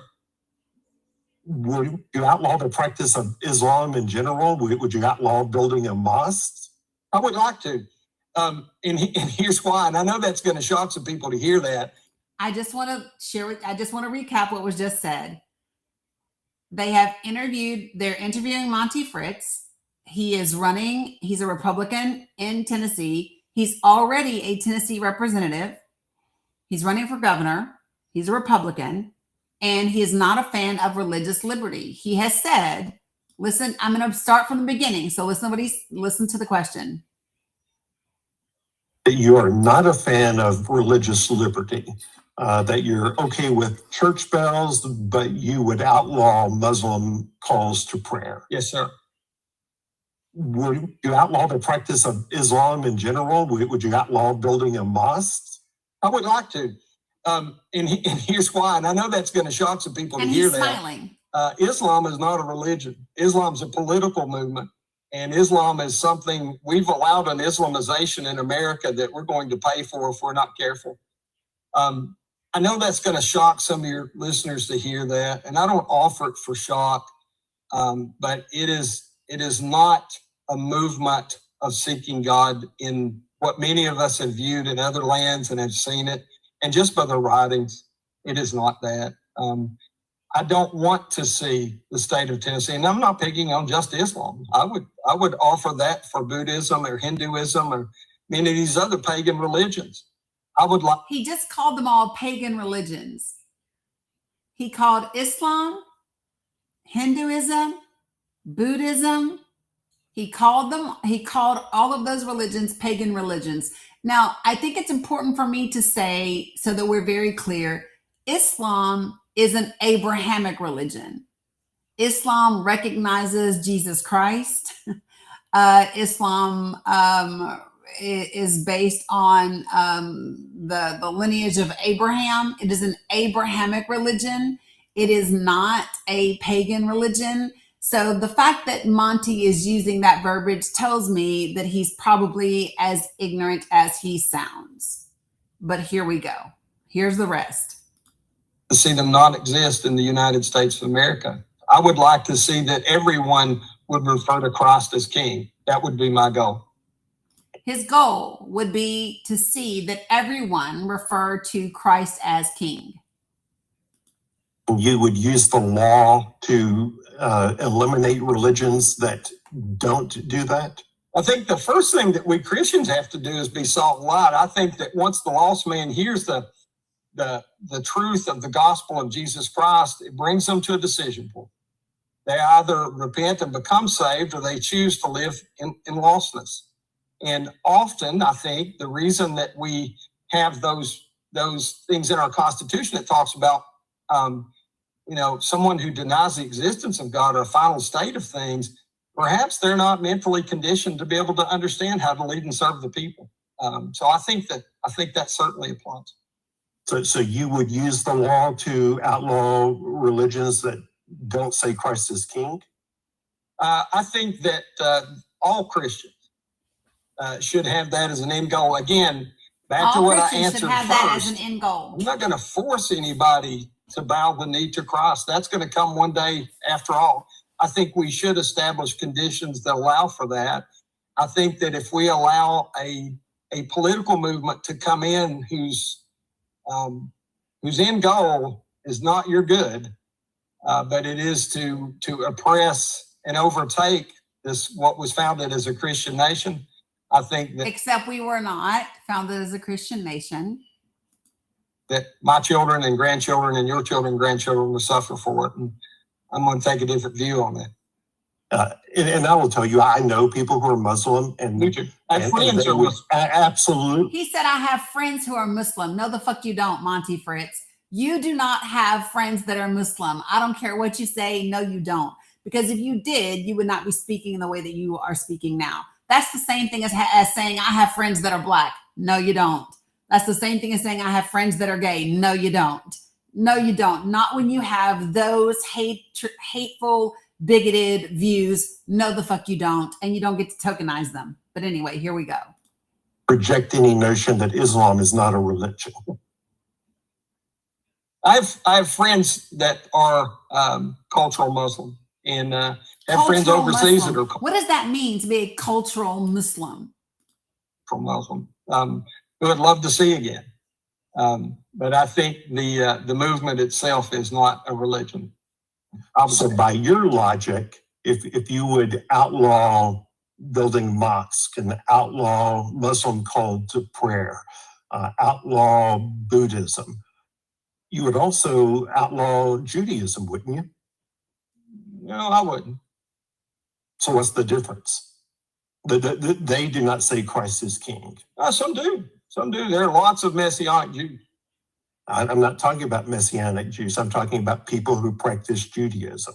Yeah, I think there are lots of people who go to, I'm a Southern Baptist. There's lots of people who go to Southern Baptist churches who've not made Christ king over their life that are also in danger of hellfire. So I think to try to split the hair to get me to say that, I'm not willing to say that. So listen, he will not outlaw Judaism, even though Judaism does not believe and does not support that Christ is king, but he would do that from a Muslim perspective. Yeah, listen, they are blatant in Tennessee with their hatred and bigotry. So that is what a Christian Zionist looks like. Tennessee, Cat, Tennessee.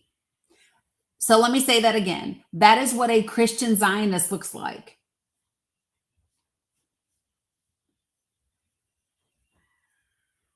Okay. So if you are someone who hears words like that and you believe that that is an accurate stance for the American government, I'm going to say this like very, very bluntly, right? You are unpatriotic.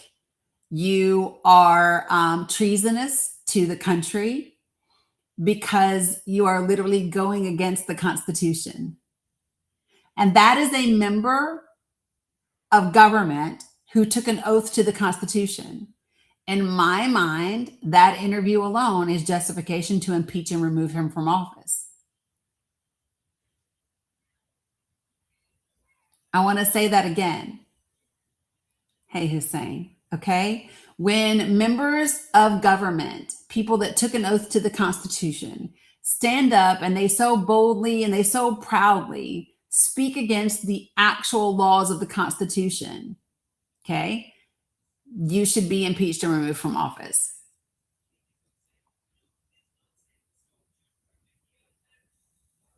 His name is Monty Fritz.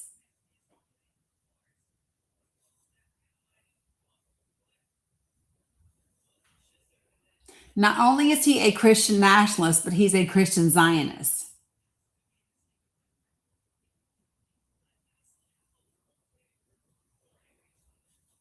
Okay. I pulled that up to share with you all the other day, and I was traveling and things, and then just didn't get to it and forgotten and all the things.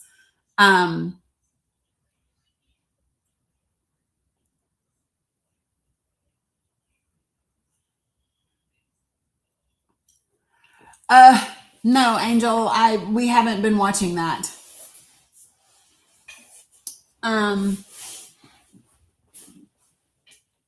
Yeah, so let me just be clear, folks. What I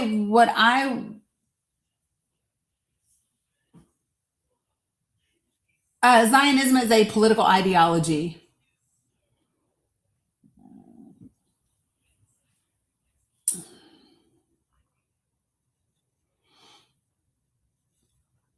And that political ideology is what supports the current state of Israel, its creation, and the apartheid state that it is.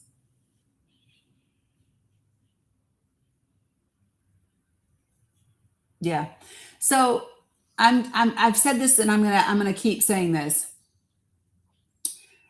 If you're like the very first guy that was a guest with me today, or whether you're like Sid and you have all of these opinions and you want to tell me what you believe and you want to tell me how you feel, and then when I ask you for the substance and the sources and the facts on which you base your opinions, and you either can't provide them, won't provide them, don't know them, or don't have them, that's pretty much going to be the end of our conversation. And the reason why is I'm not arguing with you about your opinion or your beliefs, because everybody's entitled to them. What I want to discuss with you is the foundation of those beliefs and those opinions. What are the facts? What are the sources? What is the actual like meat of the matter? Right? It's kind of like this. You ever had a friend that was dating someone that's not good for them? Like, they're like a liar and a cheater, and the evidence is there, right? Like you've had a Shaggy moment where somebody walked in and they were on the couch, right? And you go to talk to your friend about why they need to not be with this person anymore and why this isn't good for them. And they go, yeah, but I think he or she is going to change. I think we're going to be able to work it out. I believe that we can make it through this. And you go, yeah, but there's no evidence to suggest that that's the case, but there is evidence to suggest differently, right? There's no sense in arguing with that person. They are dedicated to their cognitive dissonance and their willful ignorance. And so I'm not arguing with them. So like, if we get into it and I read the text messages between them and the cheating party, right? If I show you the images, right, that of them hugged up, loved up, or in the middle of the act with someone, right? I'm not, there's nothing like, and your position at the end of that is, no, but I'm still staying here. Well, then that's your lesson to learn. That's your lesson to learn.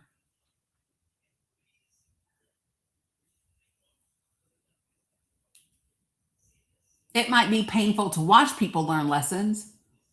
Like, I think it's painful right now to watch many people in this country, like many farmers, folks that are on WIC and SNAP that voted for this president and this administration. It's hard to watch them learn these lessons, but they are your lessons to learn.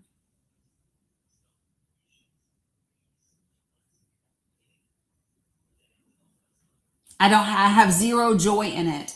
I'm not one of those people that are like, oh, this is what you voted for. I don't like that. I wish that this is not, I did not want this to happen, which is why I voted differently.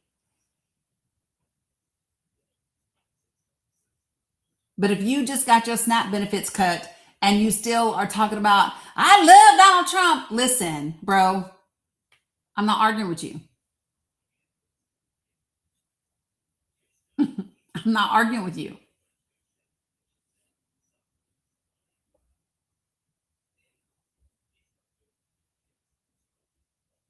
And in my head, I hear it that way because that's where I'm from.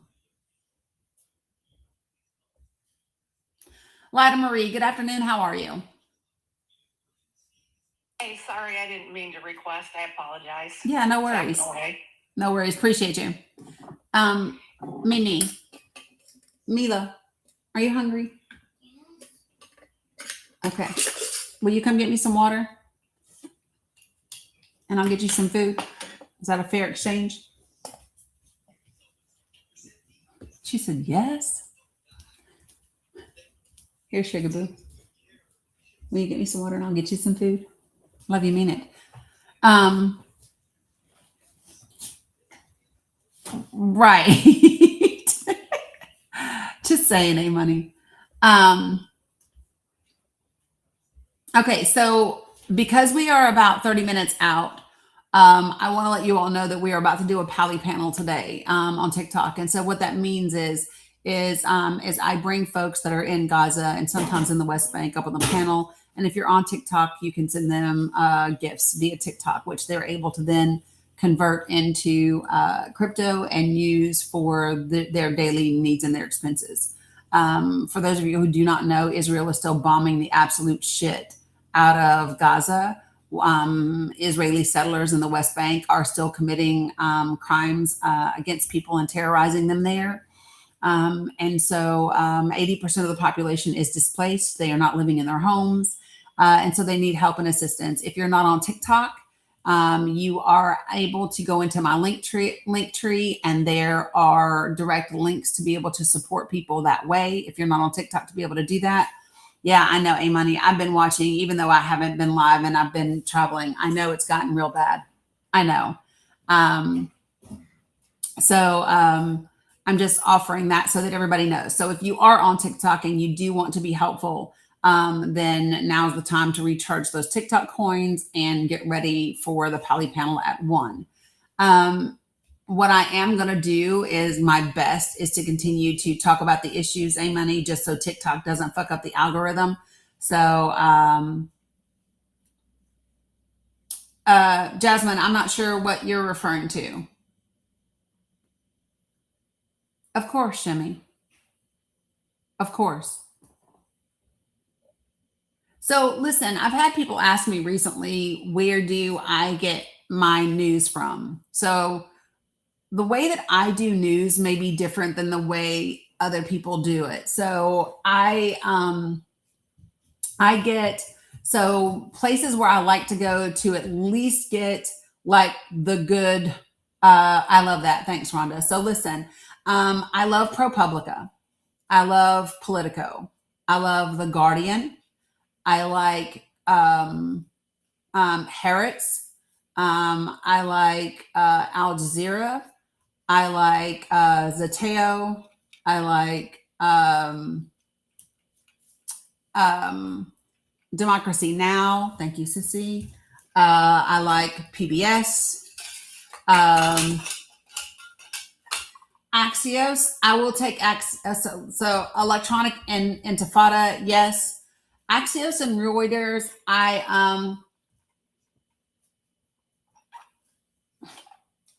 you stupid A-Money. Axios and Reuters, I will typically go to them for the headline, and then I will automatically do a couple of sources after them.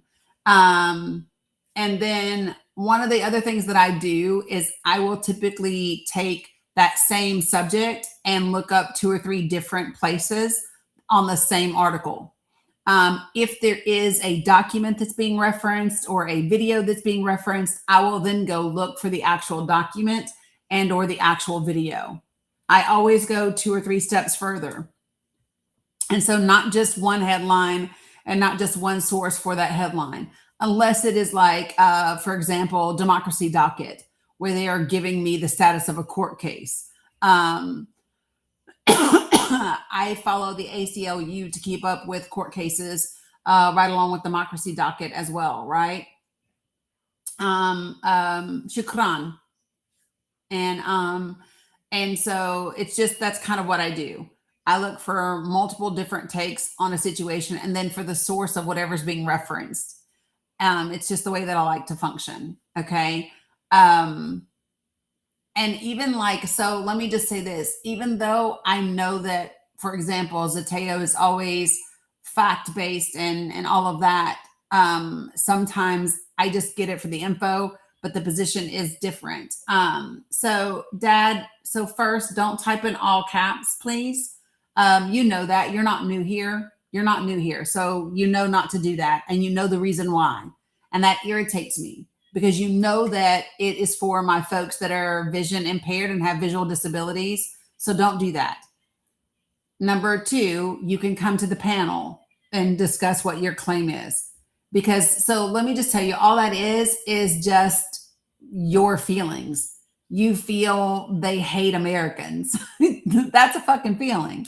There, you have absolutely zero proof of that, and it's just a nonsensical argument. If you'd like to discuss real issues, real facts, then join the panel. If you don't, you'll eventually get muted just for saying dumb shit. Yeah, you're more than welcome, Maya.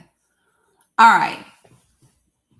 So, well, I think, Amy, he's referring to progressives, if I'm not mistaken.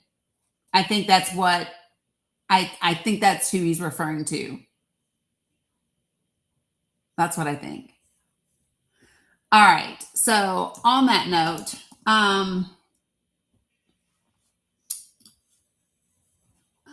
do want to check out a couple of things. Thank you, Shimmy. Yeah, I do like Vice News. It's just that Vice News isn't like for everyday things. I'm going to give you just a couple of headlines just to give you an idea of how yucky things are right now. Israeli settlers just attacked Nablus in the West Bank, and they left six Palestinians dead in the West Bank today in Nablus. They also uprooted more than 50 olive trees in Masafer Yatta. Israeli forces also stormed another location in the West Bank today. The Jordan foreign minister has made a statement today about what Israel is doing in the West Bank, and that it is pushing it, quote unquote, towards explosion.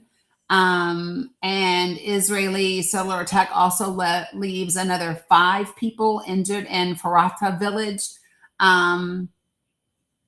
It's a lot.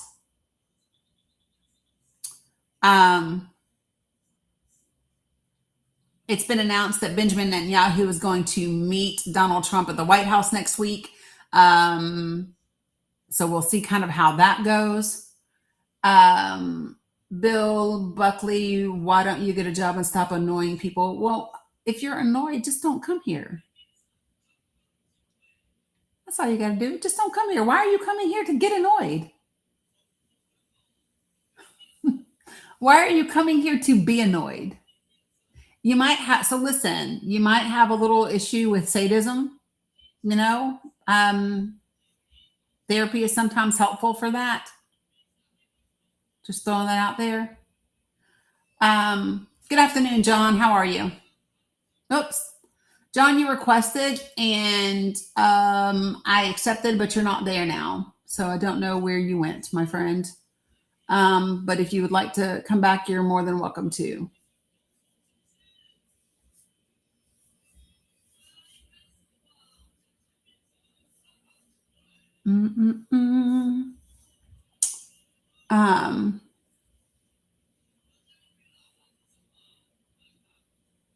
Yeah, I'm just saying.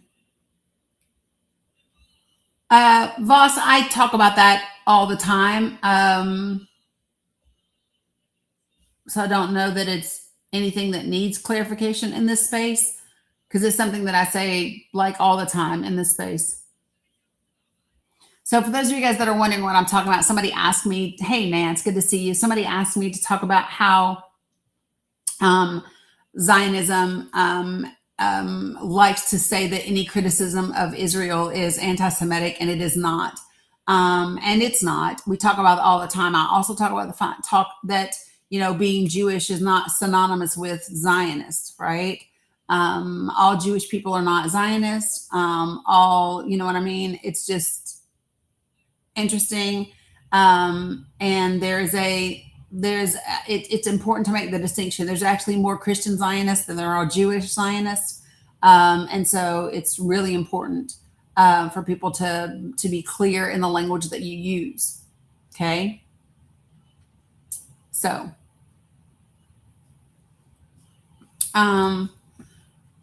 let me see if there was something else. I also want to say this. We are about to get fucked over one more time with this administration and tariffs. So this administration imposed all of the tariffs at the beginning of 2025, and costs went up for everybody else, right? And then the Supreme Court ruled that those tariffs were unconstitutional. They were illegal. And that money was then repaid to the corporations. Now, remember that those corporations did not pay the tariffs. We did. The vast majority of the cost of those tariffs were paid by the American people. But the money was returned by the government to the corporations. And now the Trump administration has announced new tariffs that they believe will be able to get around the legal questions that range from 10 to 25%. And so that means these corporations are going to use that as an excuse to once again raise their prices. Never mind the fact that they got their money back from the first go around. On top of that, we have this war in Iran, where I don't know about you all, but I've seen gas rise 30 to 40 cents a gallon in the last 2 weeks. And that's across the country. You're talking to somebody that's traveled through South Carolina, North Carolina, Virginia, Tennessee, Kentucky, Illinois, Missouri, all the way across the board. Like, I've been a lot of places in the last 2 weeks. And what I've seen is an increase in gas prices of 30 to 40%, 30 to 40 cents, not percent, 30 to 40 cents over the last 2 weeks. And at the same time, you have an administration and a Congress that is including stripping people of a lot of their benefits, right? They want to cut your WIC and the money that moms have, pregnant women and postpartum women have for their fruits and vegetables, along with toddlers, along for infants. Like, all of those things are incredibly important, and it is hurting working class people. And this is why the question is what it is. What are the issues that are keeping you from voting at all or voting for progressives? And I'm asking that because there are plenty of issues that I think should be driving people in herds to vote for progressives. You stop this insanity by voting in the midterms and ensuring that we have a progressive majority in the House and the Senate. That's how you stop it. That's how you stop it, folks. I can't make it any simpler than that. That is how you stop it. And folks, if you have requested to come up to the panel, like to actually really come up to the panel and not to balance the panel, please put a heart in the chat so that I can bring you up.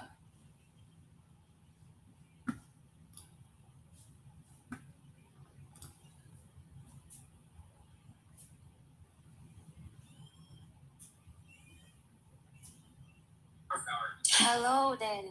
Hey, what's up, Amoni? It's me. It's you. You're so silly. What you want to say, chick? What you want to talk about? I want to say, I don't know, man. Every day it just gets worse and worse. America is doing like some wild shit.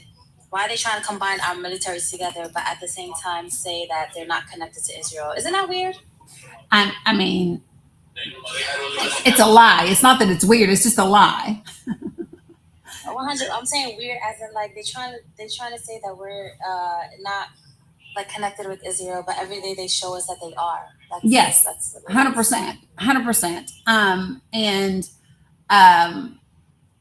There's a lot happening today where people are talking about these tariffs that are 10 to 12.5%. And those were imposed on more than 80 countries. I don't know how many of you all know that or not. But yeah, it's just absolutely wild to see. I'm looking to check out if there's anything else that I want to make sure that I talked about. Listen, we are undeniably connected to Israel as a country.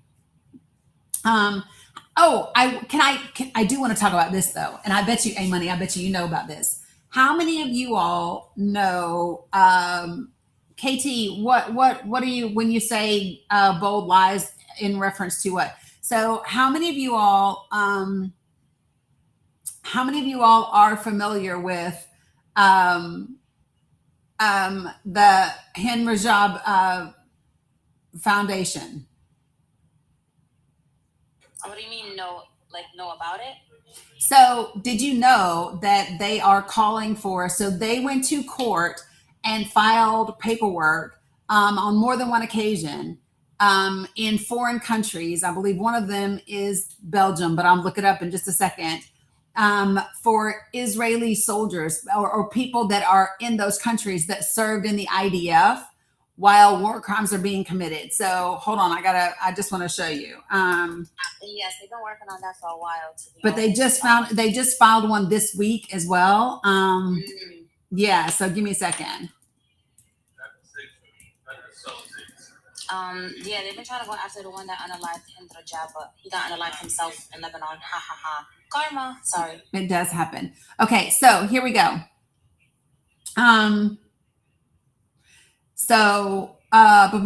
There's another one. So I don't know. So let me just give you a couple of the overall headlines. So they have submitted a 120-page filing to the ICC, the International Criminal Court, naming 24 Israeli soldiers and commanders. And this specifically is the one that Amuni's talking about the killing of Hind Rajab, her family members, and then the 2 rescuing paramedics. So that's a thing. But they have separately pursued filings or mass complaints that have targeted up to 1,000 Israeli military personnel using open source digital satellite and social media evidence. What they are now doing is they are using the principle of universal jurisdiction, and they have filed dozens of criminal complaints in national courts. Get this: in Spain, Germany, France, the Netherlands, Brazil, Peru, Chile, Italy, Cyprus, and Argentina, when accused soldiers or veterans are traveling and residing in those places. So in some of the places like Belgium and Brazil, local prosecutors or police have actually taken the steps to open investigations and question the suspects that are identified through these filings. So I wanted to share that as a little bit of a glimmer for folks to understand. The complaints are being filed, and not just the one specific to her and her family and those rescue paramedics, but also when they find folks that are traveling, whether they are active duty IDF or whether they are veterans that are traveling or living in those countries, they are filing criminal complaints in those countries to have them held accountable. And in some countries, unlike the United States of America, that do adhere to the ICC, they are opening investigations and they are questioning some of these individuals. So I wanted to pass that along to you because I thought that was pretty amazing. It is pretty amazing, to be honest. They've been trying their best for a while. But it's kind of hard, you know? It's kind of hard when you have America equating these IDF soldiers as if they're American military. And they are not. Let me just be very fucking clear. They are definitely not. The IDF is indeed not fighting for America or Americans. And I need all of America to understand that, because for some reason, they think the IDF soldiers are American. Like, hello? Right. Yeah, most definitely not. And let me see this real quick.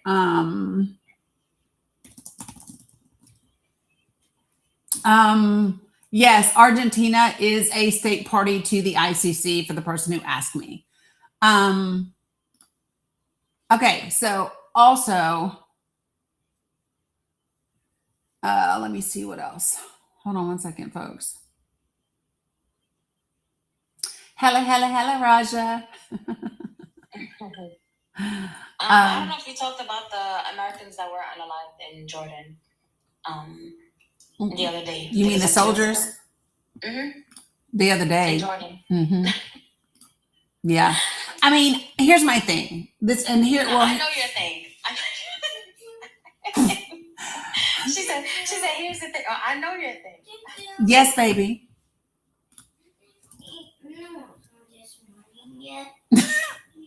Is that Mila? Yes. Yes, that is Miss Mila. Give me 1 second, folks. Because y'all know my AD and be getting the best of me sometimes. So please go ahead and give me this little 915. I'm trying to do something. Y'all got to give me real quick. This is my. So, Jimmy said we know your thing for sure. yeah, this is okay. So here's where I'm at. Okay, I believe that the Trump administration is totally okay with the lives of American soldiers being lost at this point, because I think that they are hoping that the loss of American life will solidify support behind what the Trump administration is doing. That's what I think as a veteran. That's my position. I think that that's why they're perfectly okay with it, and are more willing now to talk about loss of life than they were 3 or 4 months ago, when it definitely occurred and was very significant. So I think they're using the lives of military persons as leverage, and that's, to me, that is shameful and disgusting. It's just where I sit, folks. I believe. I was gonna ask you though, as a veteran, like, what do you think about like Americans fighting for a country and fighting something essentially that they shouldn't be? Yeah. So I think so. Here's the thing. I think that the United States of America has done a really, really, really good job in portraying up until now, of portraying service as something honorable and noble and for the country. I think that the majority of people that have joined the military did it for the same reasons people are part of Hamas or Hezbollah or whatever, because they were taught and conditioned to believe that service was how you kept the country safe. Mm-hmm. Right? They removed their names off the list too, by the way. Yeah. I don't know if you just heard about that. It says the Pentagon removed 4 service members from its official Iran war casualty list because their deaths occurred after a ceasefire. Of course. That was literally 34 minutes ago too. Yeah, fuck them. Except there is no ceasefire. So so these are the things. And so when I think about like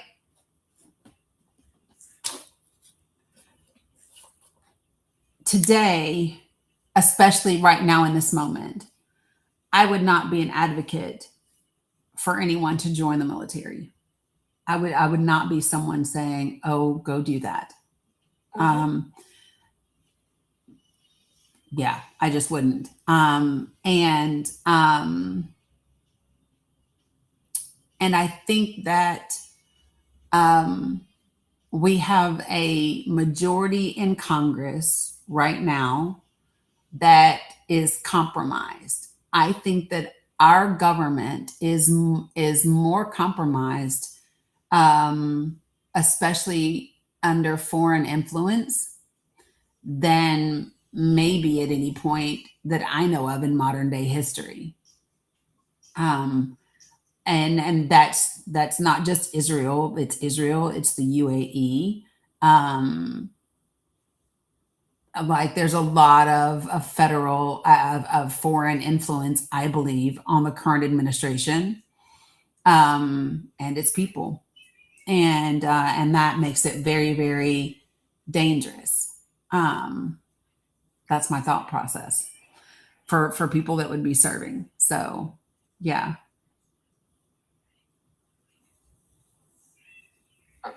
100%. So, hey, Ralph, this is going to be my only,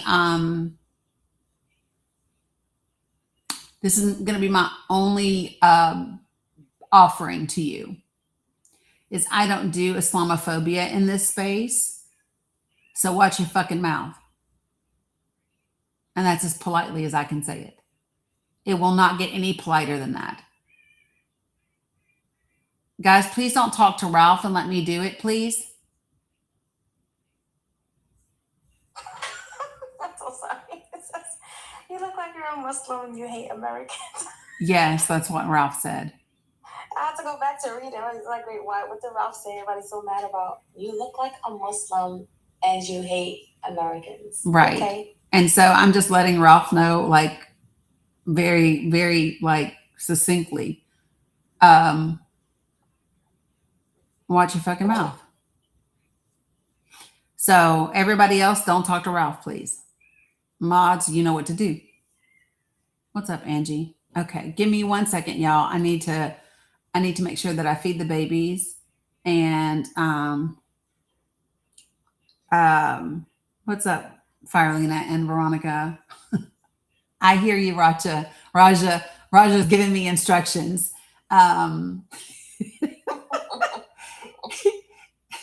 He says today's going to be a lot because of the high school results and da-da-da-da-da-da-da-da. And you will need to be brief. Ha, ha, ha, ha, ha. So before you step away, I don't know if you heard, obviously they be coming hard at Mamdani here in New York. And anytime he does something good, they come at him for being a Muslim or whatever. And now you have like Randy Fine calling him a Muslim theist. I don't know if you saw that video. Yeah. Did you see me play the Monty Fritz video? I had to step away real quick. Okay, so Monty Fritz is running for governor of Tennessee. He's already a Tennessee I heard you talk about him, but I just didn't hear the video. Representative. Yeah, no, he literally said that he would outlaw Muslim call to prayer. Said that he would use the government to make it illegal to build mosques. He said that he would like to outlaw. He said that Islam is not a religion. He feels the same way about Buddhism and Hinduism, and he called them pagan religions. Apparently, he doesn't know that Islam is an Abrahamic religion. Apparently, because he literally called it a pagan religion. I was like, you're so fucking ignorant. And when he was asked, would he do the same for Judaism? Because they do not believe that Christ is king either. He said no.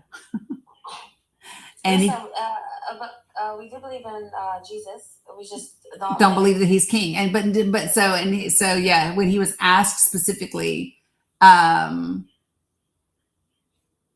he was they're not trying to investigate Mamdani right now. They just he came out and said Netanyahu should be put in prison for the war crimes that he has committed. And he should 100%. You have your president who's saying that ain't nobody gonna touch a hair on his head. Like, boy, bye. Right. I'm doing a booklet notes for y'all. And then you have I'm doing it now. Chill. What's his name that came out and said he wants Mamdani arrested, and they asked him why, and they said for anti-Semitism. Listen, don't make me lie. I don't know. All right, hold on. Let me go pull out his What, Mila? I am doing my best, and I'm doing it now, so you're going to have to give me a moment. And I forgot his name. He's a part of the, I think, Knesset. Don't make me lie. Listen, don't make me lie, because I can't. Don't make me lie. Guys, can somebody refresh my memory? I don't want y'all know in the chat. Yeah. I saved him. I forgot his name. Anyway, he was like, they should arrest Mamdani, and they asked him why, and he said because of his anti-Semitism. So he should have just said, because I'm an idiot and I don't know what the fuck I'm talking about. Basically. Like, literally, because I'm just saying, it's ridiculous. Ezra, can you come here, please?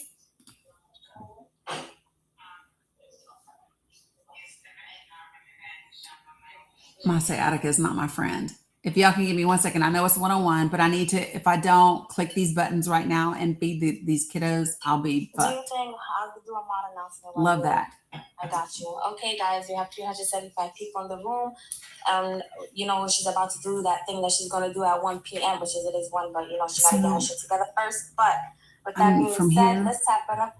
Let's tap it up to but they have 450K. they If all have of us just pizza, double tap they like have 5 times, we got they it. have Danny has about, subs. okay, we have 1,089 community members, and that's on period.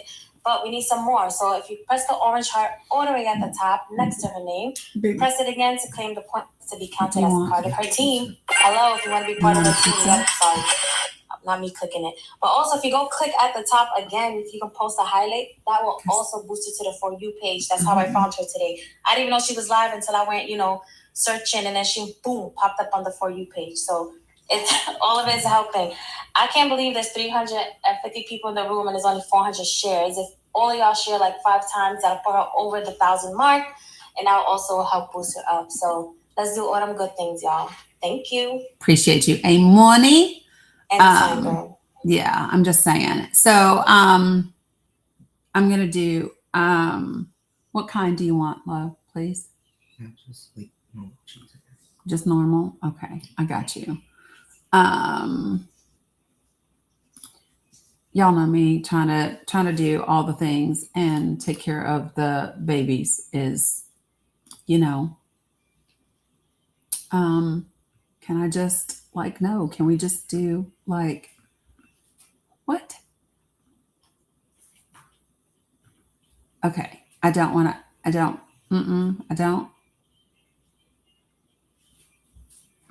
Okay. This should be fine, Dominic. Okay. All right. So I appreciate you guys for being patient with me. It's summertime. We were traveling late. Kids are waking up at different hours. And so I'm just doing my best to feed them. And all the things. And this is just what that looks like right now. I found him. Sorry, I could have stopped. It was Israel's UN ambassador, Danny Damon. He calls for the arrest of Mayor Zohran Mamdani. Yeah, Zohran's not getting arrested, and they might want to sit the fuck down and have several seats before they end up getting jacked because, like, listen, folks, I don't know any other way to say this, but so I'm just going to say it. If you do not like Zohran Mamdani saying that a man who the majority of his own fucking country can't stand, just so y'all know, let me just be clear. They don't even like Benjamin Netanyahu in fucking Israel. That's why he's terrified. He got that damn election coming up in October. And as soon as he is fired in Israel, he's going to jail. In case you didn't know. But if you have the problem with someone like Zohran Mamdani calling for accountability for someone who has been ordering a G-side and unaliving thousands upon thousands upon thousands of children and innocent people, you suck as a person, as a human being. You just do. I don't feel bad for saying I said what I said and I meant it. You suck as a human being. There's no justification for what this administration, what that administration has been doing, or this administration, none whatsoever. And if you are someone that is fixing your mouth to say that, you suck as a person. And I mean that. I just do. I hope I'm ordering the right shit because I'm clicking away stuff while I'm talking, and I don't know what this is about to look like, but it's about to look like something. It's going to be okay.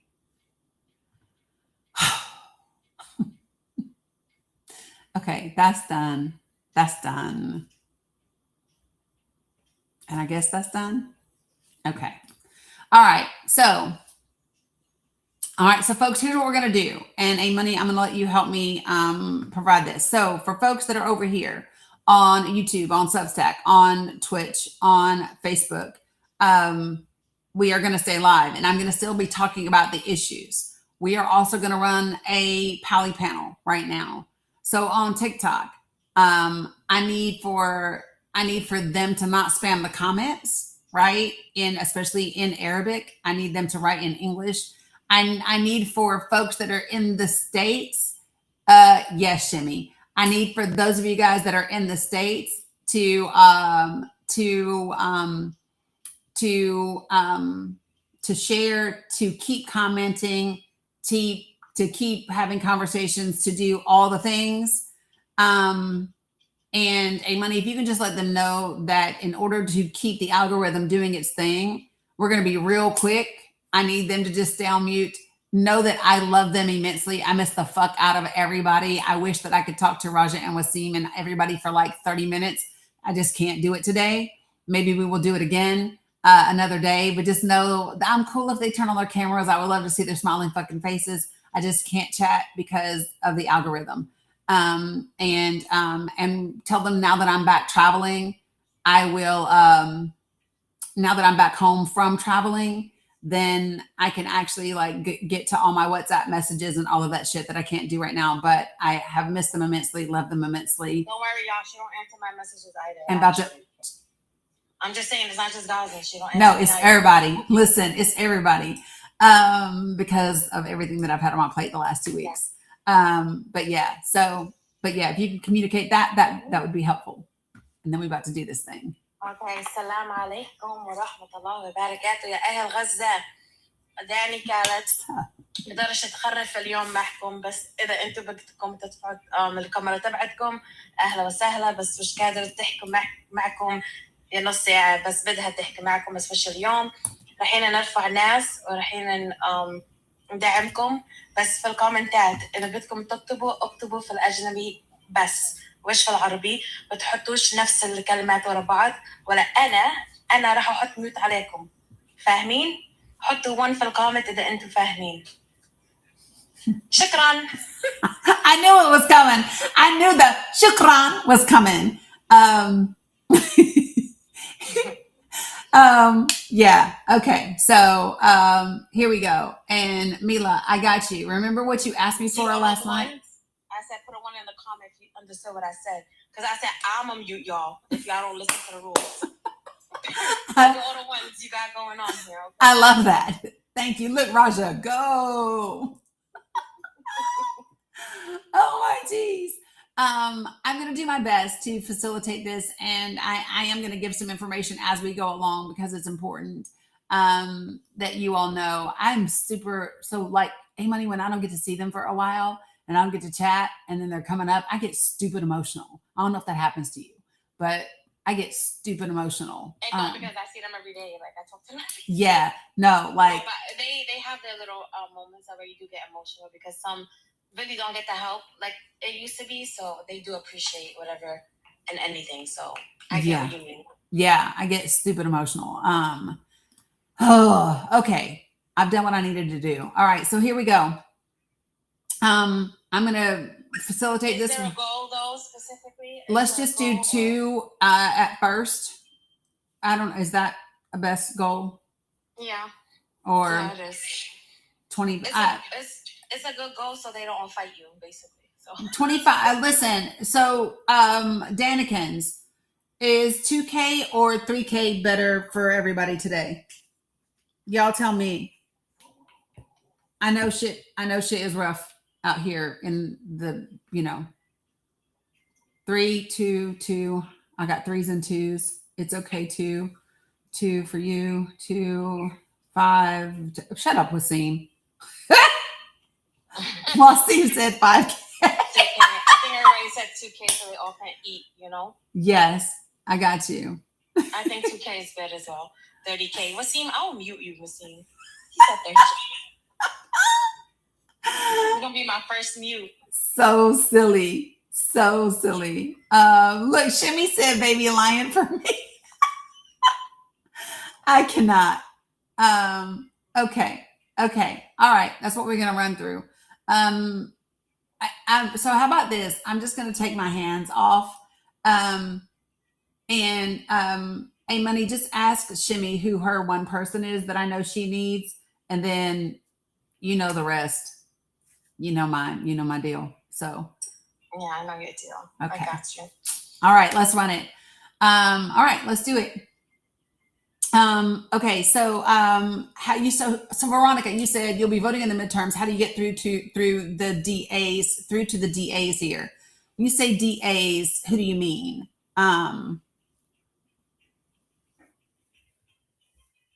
Okay, so you want me to start bringing it up now? Yep. Okay. So let me just say, so when we're focusing on having conversations with people, and we want to talk about getting through to folks, I don't focus on, alaikum salam, Soha. I don't focus on so much of, I love that little butterfly one, quote unquote, getting through to people, right? But it's just having the conversations and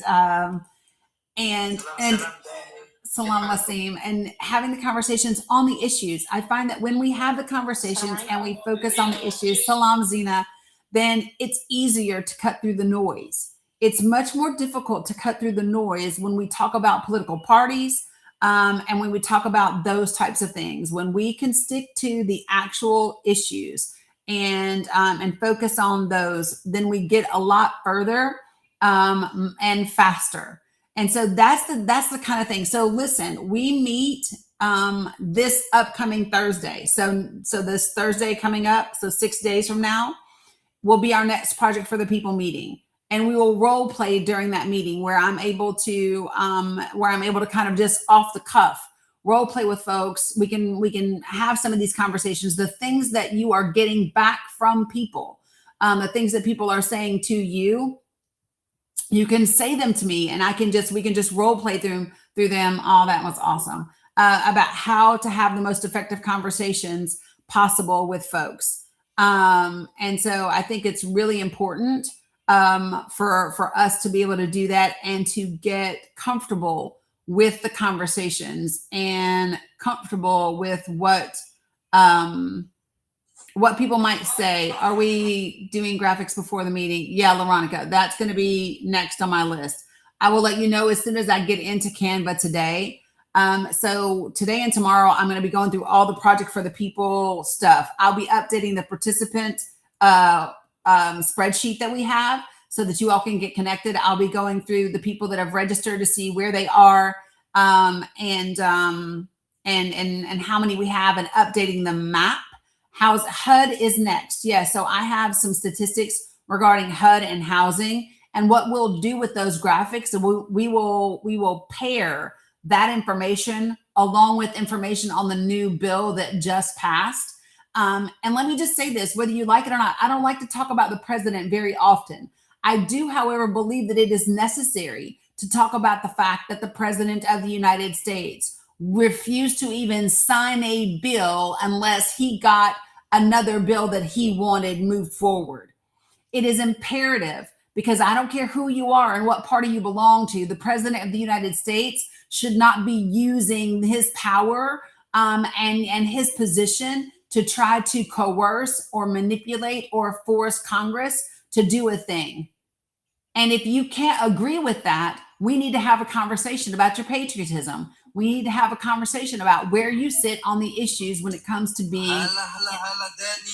Hella, Raja. It's necessary for us to do. Inta Gelbi, Raja. Walla, missed you, Raja. And so it's just really important. Does that make sense, you all? I hope that makes sense. So that you all kind of understand where we are. For folks that are helping out with the panel, let me just say this to you all. It is important for folks to know and understand that since the so-called ceasefire in Gaza, more than 1,000 Palestinians have been killed by the Israeli government. Israel has killed more than 1,000 Palestinians since October 10th, 2025. That's a fact. That's not my opinion. That's not whatever. It's not any of that. It's important for people to know that that is an absolute fact. And Salam Anwar. And it's critical that the United States of America understand the role that we play. When you bomb hospitals, when you bomb schools, when you attack infrastructure and salinization plants and all of those different types of things, number one, that's a war crime. And I want you all to understand it's not just a war crime because international law says it's a war crime. In the United States of America, the 1996 War Crimes Act says that it is illegal for us to fund and arm and support a country that is committing war crimes, doing those types of things. And to be clear, that means that we are complicit. That means that we are committing war crimes by supporting this administration and I mean, by supporting the Israeli government. And you might not like that, Salam Yasmi, but it is true. It is a fact. It is real. And alaikum salam, Mo, missed you, Walla, missed you. So miss you, Hussein. So I think that it's really critical that Americans become responsible for what we do and what we don't support, what is or isn't accurate information. And I don't care. You might not like the thought of saying we are complicit in why, Raja? Why? Salam Abu Samir. So this is, I don't have my other, yeah, no, I got you. So it's really important that, that we get real. I know, Raja.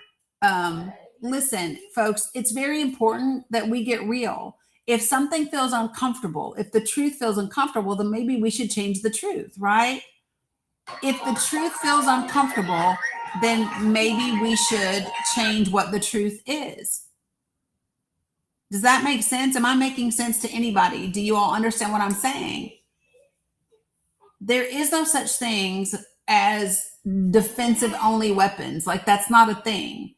And you don't get to just say, oh, well, we're only going to give Israel defensive weapons, because they're not just being used for defense. And weapons oftentimes aren't just defensive. If a missile can intercept another missile, that missile can also hit a hospital or a school. So there's no such thing. And the reality is this is a government that, and when I say this is a government, I'm talking about the Israeli government. This is a government that does not use its weapons only in defense. It uses its weapons to attack innocent civilians. And those are just the facts. Like, I can't say it any different than that. It is exactly what it is. And I think I'm going to do this. Hold on one second, y'all, because it's a lot right now. You're doing amazing, Danny. Multitasking and stuff. Thank you, Mo. I am trying to, let me do. What are you trying to do, girl? Girl, done that. Girl, you have the whole strip. I know. And it's also because it's been a while, and I know that it's been a while. So I don't think that I've done a poly panel in 2 weeks. And, we at least managed to get one once a week. And so I know, and it's not lost on me. I just also know that it's rough for a lot of folks in a lot of places and all of that. And so, yeah. So when we talk about where we are right now today, and some of you all, I know you watch me, but you won't comment, and you watch and you won't join the panel.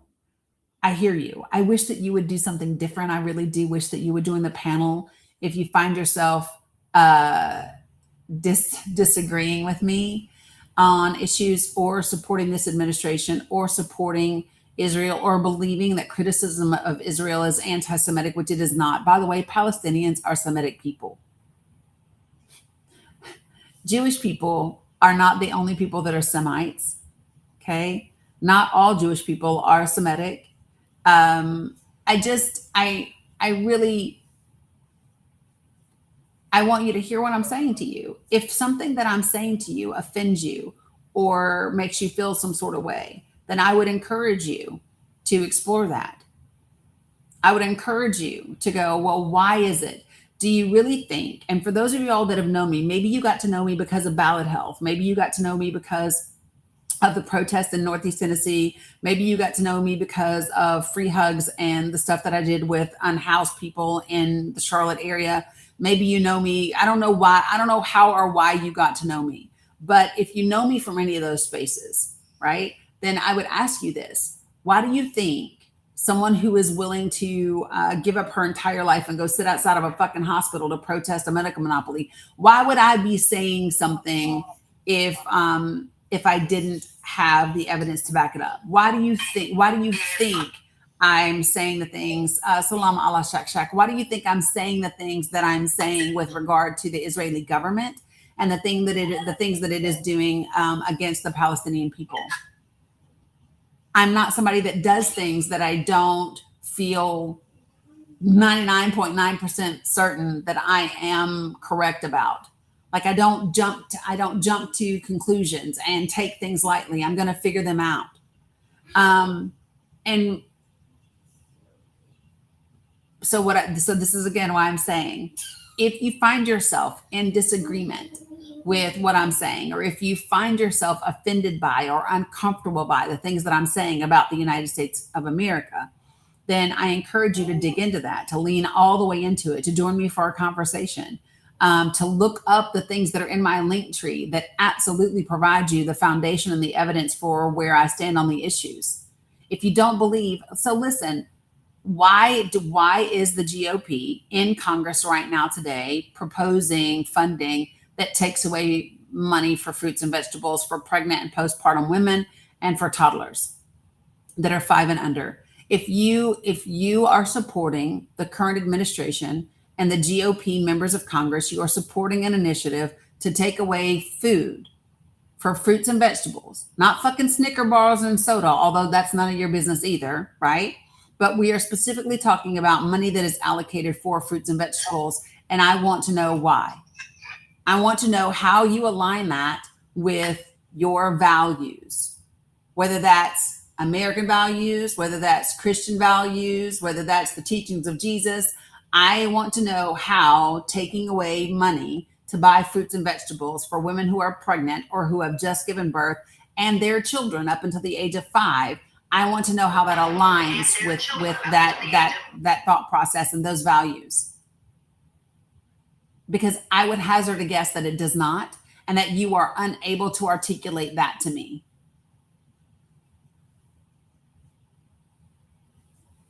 Just keeping it 100% real, folks. I don't know any other way to say it than the way that I'm saying it right now. If you want to talk about healthcare, education, housing, economic mobility, that includes immigration as it relates to those issues. Now, let me tell you what I won't do while I'm talking about immigration. I won't talk about whether or not you believe they should do it the right way if you can't tell me at least 3 of the right ways to do it. Like if you don't even know what the right ways are, I don't want to hear you say, "Oh, it needs to be done the right way." That's just horseshit. I don't want to hear it. Okay. If you want to talk to me about immigration, then we are going to talk to immigration about how immigration is related to your healthcare, your education, your housing, your economic mobility. And if you cannot do those things, if you just want to talk about it because you want to be a bigot, I'm not doing that. Be a bigot and get out my face. That's the same thing with LGBTQIA issues. I got called an anchor baby the other day. You got called an anchor baby the other day? Okay. Yeah, girl. By FBA, by the way. Yeah, listen, FBA, I just chewed that. Listen, one of 2 things happens when FBA come on my panel, right?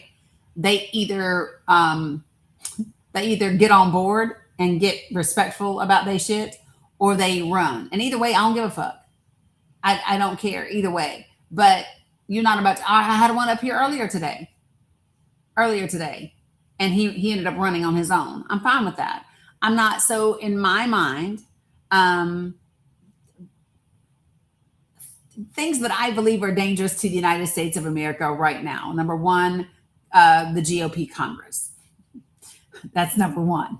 And this administration. Okay.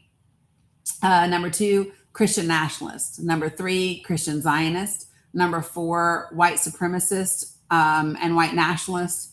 Number 5, and this is not like in any order of importance. Number 5, Israel. Remember, I actually believe that Israel is a greater threat to the United States of America than Russia. That's my own opinion. I believe that Israel is a greater threat to the United States of America than China, as a matter of fact. Yeah. Things that I don't feel are a threat to the United States of America. I do not believe that immigrants are a threat to the United States of America, especially not the ones from the southern border. I do not believe that LGBTQIA individuals are threats to the United States of America. I do not believe that feminism is a threat to the United States of America, although I've been told that it is by lonely ass men. Yes, baby. I see. So cute. Like I just don't. And so I don't believe that, no worries, Phantom. I just believe that we have to get really serious and very direct, and we need to get, I don't know, locked in on what it takes to have hard conversations. Do you love your country enough?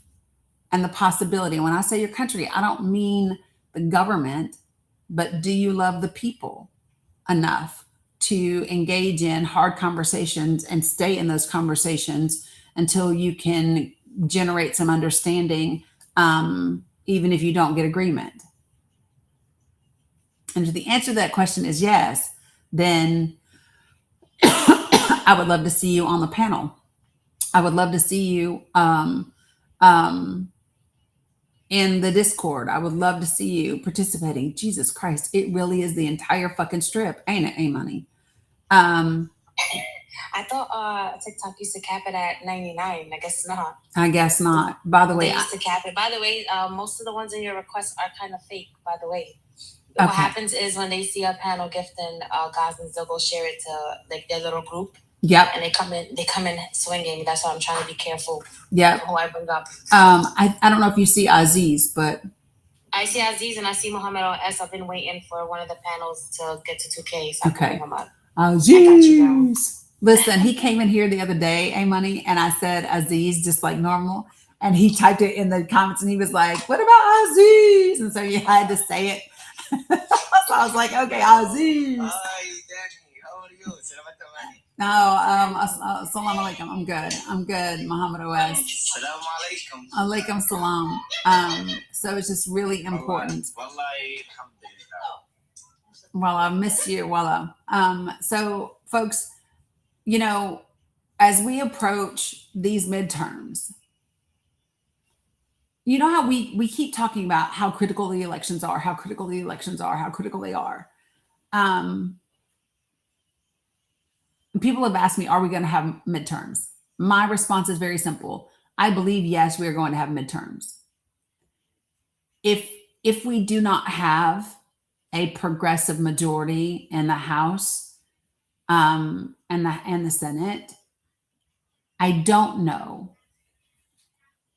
what an election in 2028 would look like. Like, I'm not as certain about what happens if we don't get these midterms right. And I'm not somebody that normally talks in that fashion. I'm just not, though, right? I'm just not. Oh, she's getting so big. I'm getting so big. Voila, she's so beautiful. Yes, big. Give it. Yeah, she's getting so big. Gosh, y'all, the twins are like almost 7 months. And Haitam. I see I see Haitam. She said, I'm not happy. Salam, Abu Saraj. It's been a long time, friend. Danikins, throw up in the, yep, that's right. We needed a sticker. Cam, I remember now. I remember. So, A-Money, we were going to put a sticker so that we could put together a sticker that would let me know when we needed to kind of like slow down. But okay, so Danikins, if we can, what is this? Whoop, whoop. I don't know what I just hit. I know, girl. I know. I got to turn them on. I got to turn them on so I can see what y'all saying. I know.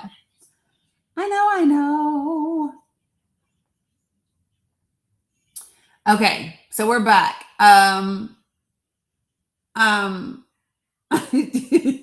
So if we can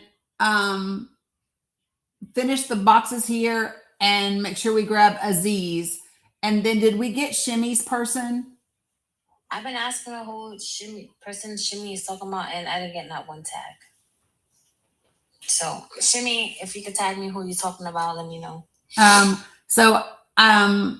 If we could, I don't know. I don't know if I saw you bring Wadmi up or not. And I know Aziz is in here, but I didn't bring up Wadmi yet either.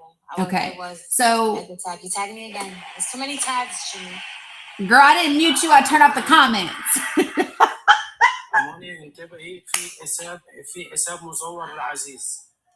عارف. But Danny muted me. I know. Appreciate YouTube. So if you, okay, so can I take a moment? So how about I do this? I'm going to use this time that we have right now to talk a little bit about Project for the People and about what's happening with that and where we're going next. So I have got a lot of content to create over the next 3 days because as I was traveling, we took pictures, my mom and I, and we took pictures at different places along the way. So different places in Missouri, different places in Tennessee. And so one of the things that I want to do is I want to create content using photos of those places with relevant statistics and information for people living in those communities. Project for the People is about 3 things. Okay. At the very end of the day, the end goal of Project for the People is to get our government back into a place where we have a stable, functioning, democratic constitutional republic, because we currently do not. One of the biggest ways that we don't have that right now is we do not have a Congress that is separate but equal in terms of its power and the way that it shows up as a third branch of our government. Okay, and that's incredibly important. So the very first thing is about getting serious about winning these elections, and the way that we do that is through solid election data and strategy, and most importantly, through conversations in our communities that build connection. And those conversations need to be rooted and focused in the issues. And the only time that we bring in culture war conversations are when they are relative to the issues. And when I say issues, I'm talking healthcare, education, housing, and economic mobility. So that's the focus. And when we have those conversations, the 4 things that we have to bring to every single conversation are compassion, authenticity, respect, and vulnerability. When we show up, hey Hamza, when we show up in that way, with those 4 things present in every conversation, we give ourselves room to find understanding. Even if we don't have agreement, that understanding is the key to how we move people forward when it comes to voting. You and I don't have to agree on absolutely everything. What we do need is to have an understanding of why diversity and equity and inclusion and accessibility is important and beneficial to the country, right? We have a vice president right now that wants you to believe that diversity is detrimental and is harmful to the people. That is the rhetoric of white nationalists. That is the rhetoric of supremacists. That is the rhetoric of fascists, right? And what I believe is that we should all be like Dolly, right?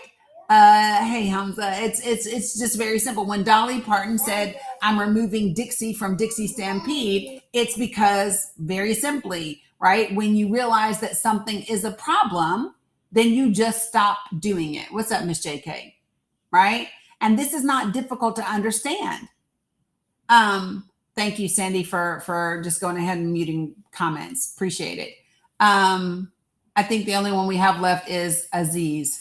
So if we that Aziz is fake, so that's why. Oh, well, never mind then. Yeah, but Shimmy, is the name in Arabic or English? I'm looking. Her requests are over 100 people, bro. Yeah, it's definitely hard. I'm looking. Let me just get her. His name is Jalal, and I'll keep looking. Okay. Okay, go ahead, Danny.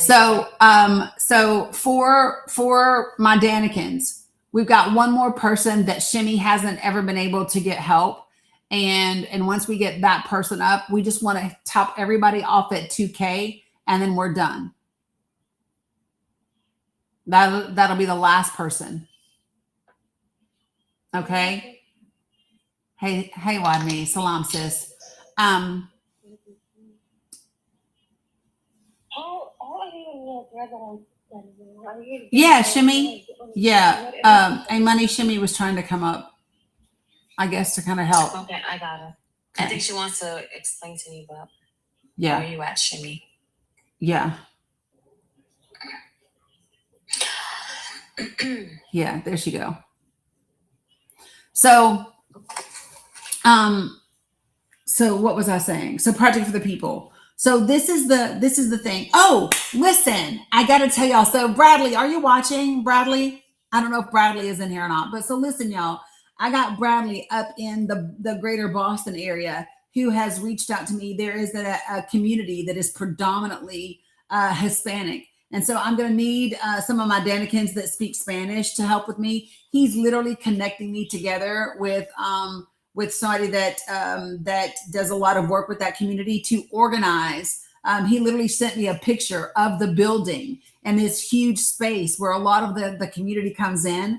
And so what they want to do is organize an event in their community center where people can come in. I can talk about Project for the People, go over the graphics, and I just need one of my Danikins that also speaks Spanish to be able to help translate. Appreciate you, just me. And be able to give them access to the drive and all of that. So I'm really excited about that.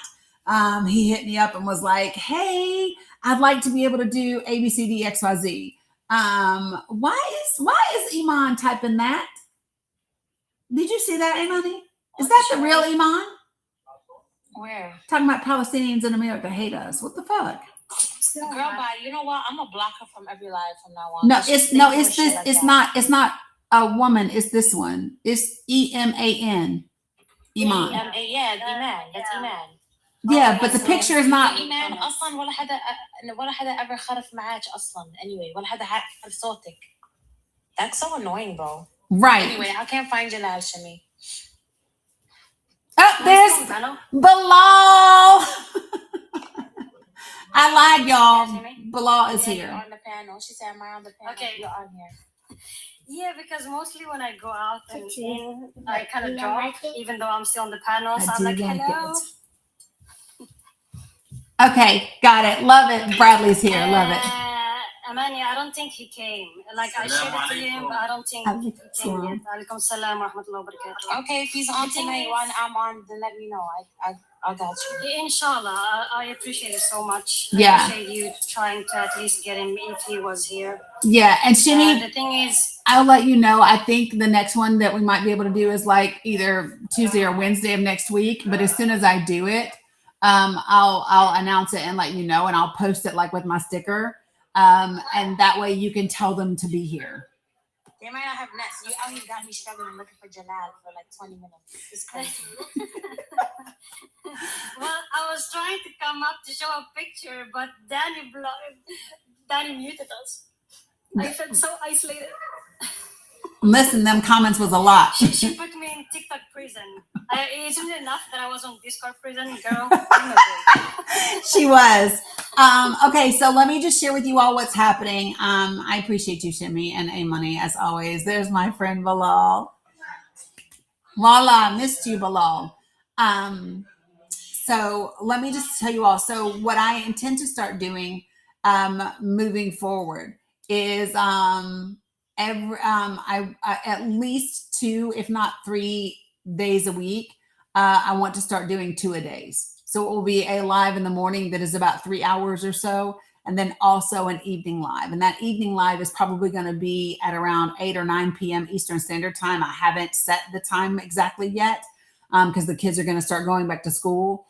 But that will be a time. So like if I do 8 or 9 p.m., that's after the girls go to bed.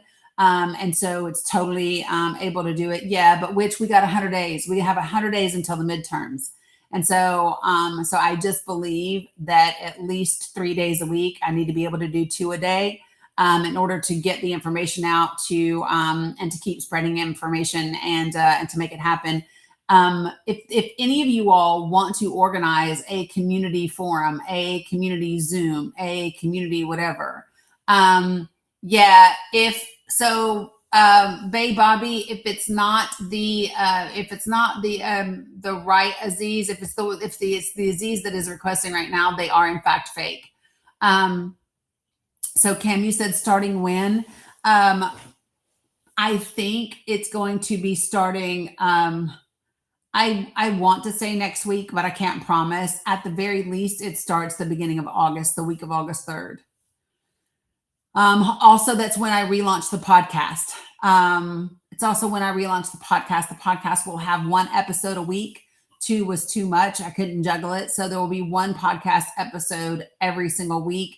If you want to help prime, so to speak, the podcast space for the relaunch, please do me a favor. Go to wherever you listen to podcasts, and absolutely Cam, and listen to them and download them and share them. So you can listen on Spotify, Apple Podcast, whatever the Google Play is,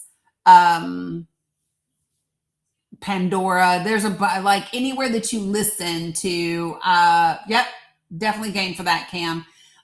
So any of those places is a great place. So just going back and re-listening and doing those types of things would be very helpful. So not this Iman that's typing right now that says good live.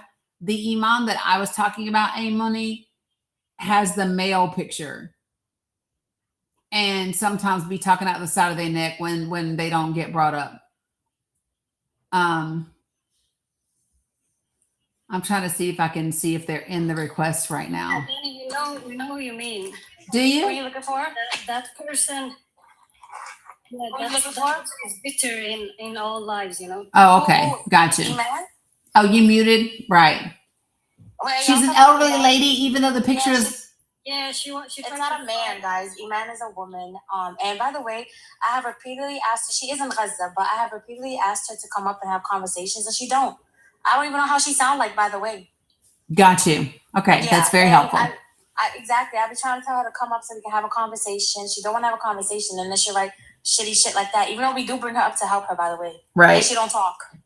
Yeah. If that Okay. makes sense. Yeah. Guys, Not you, Iman. 1 second.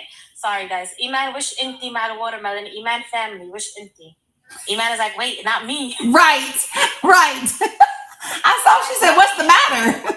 Guys, not Iman with the watermelon, but Iman family. The one that says Iman family. on it. Yes, that's the one. You got it. That's the one. 100%.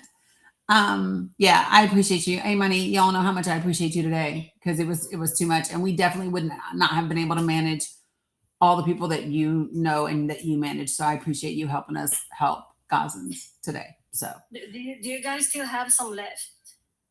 I don't know. So let me ask Danikins, is there anything extra?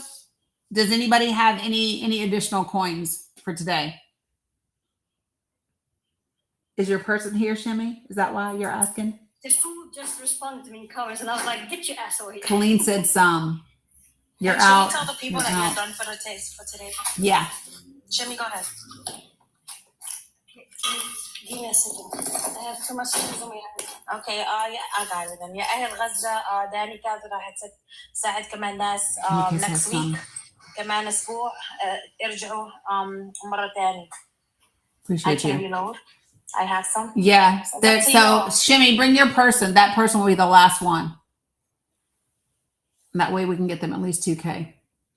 Folks, remember, if you're not on TikTok, you can go directly to my link tree, and there are direct ways to support. And you can also listen if you're one of those people, and I am not judging. If you're one of those people that needed a tax deduction and all that shit, and you need your receipts, go to Calamantina organization. That is A Money's organization, and that is a way for you to do it through a nonprofit that is being Can you organized. see this guy Yes. in the request? Oh, girl. So that's the person, A Money. That's the person. He has his name Jalal in English, but also he has something in Arabic. I don't. He's not in the request. Okay, then maybe he didn't go. First of all, I was him. looking for a guy with a black shirt for 20 minutes. He's not here. Guys, Shimmy's not in Gaza. Okay. Yeah, please. I'm not in Gaza. I'm so sorry.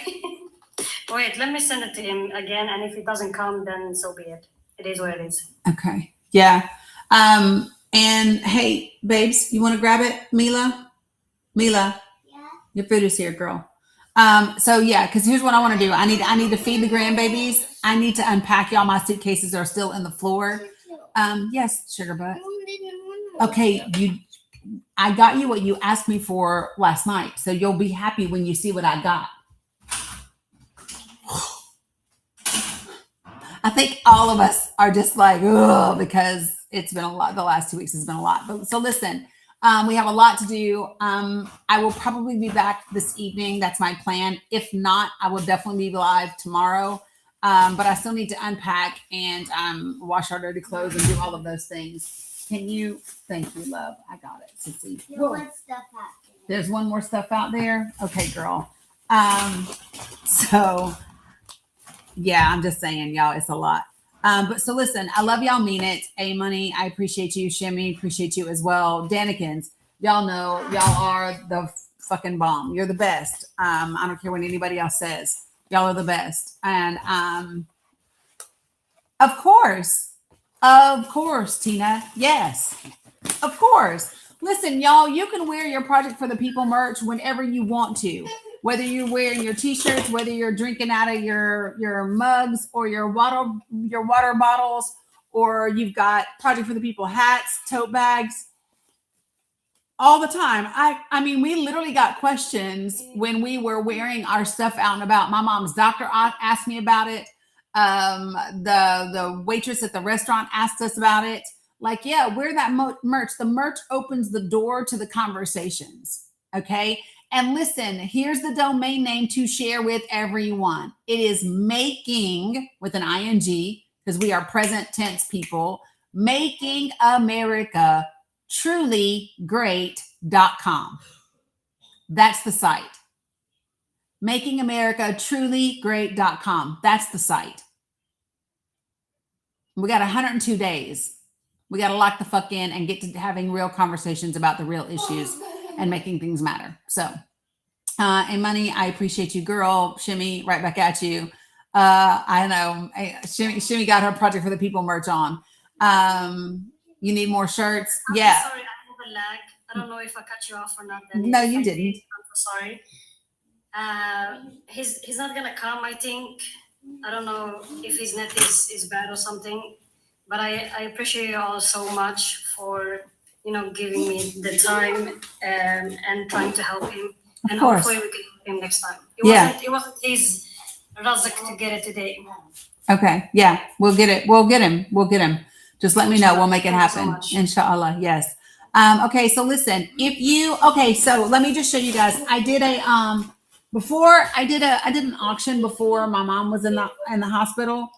And so to the person who won the incense holder and the bracelet in the auction, I've got it out to package it up and get it sent off. Conchita, I'm going to hit you up because I have your painting ready to go. And then the other painting, I want to say is either Mel Gray or Rylene. Anyway else, it's going to be going out. So give me the next couple of days to get unpacked, get all of this stuff packaged up to go out. And we're going to we'll make all of that stuff happen. I love you guys. Mean it. Yeah, lock the fuck in and I'll see y'all back in these. Oh, wait, let me clarify. I will probably only be live twice a day on TikTok, once a day everywhere else. So if you want to see me twice a day, come get in these TikTok streets. Okay. Because it's a lot to do this side over here with 4 different platforms and all the things. It's much more challenging. When you come to the Project for the People meetings, make sure that you bring a friend. When you come up in here, make sure that you tell somebody else to watch with you. And please make sure that you go follow the Danny Cook Show on your podcast platform, wherever you listen. Okay. I appreciate you all. And by the way, we are almost back up into B League. So y'all are the motherfucking best. You the best. You remember that song, y'all? Do you know the song I'm talking about, A-Money? Sometimes I be showing my real ass on here when I share music. Rose said yes. Yeah, you the best. I ain't gonna sing the rest of it though, because y'all know. Anyway, all right. Love y'all, mean it. Have a great day. I will holler at y'all later. Peace. Love you, mean it. Oh, we're almost to 500K. We are almost there. Okay, bye guys. Love you, mean it. I'll see you guys.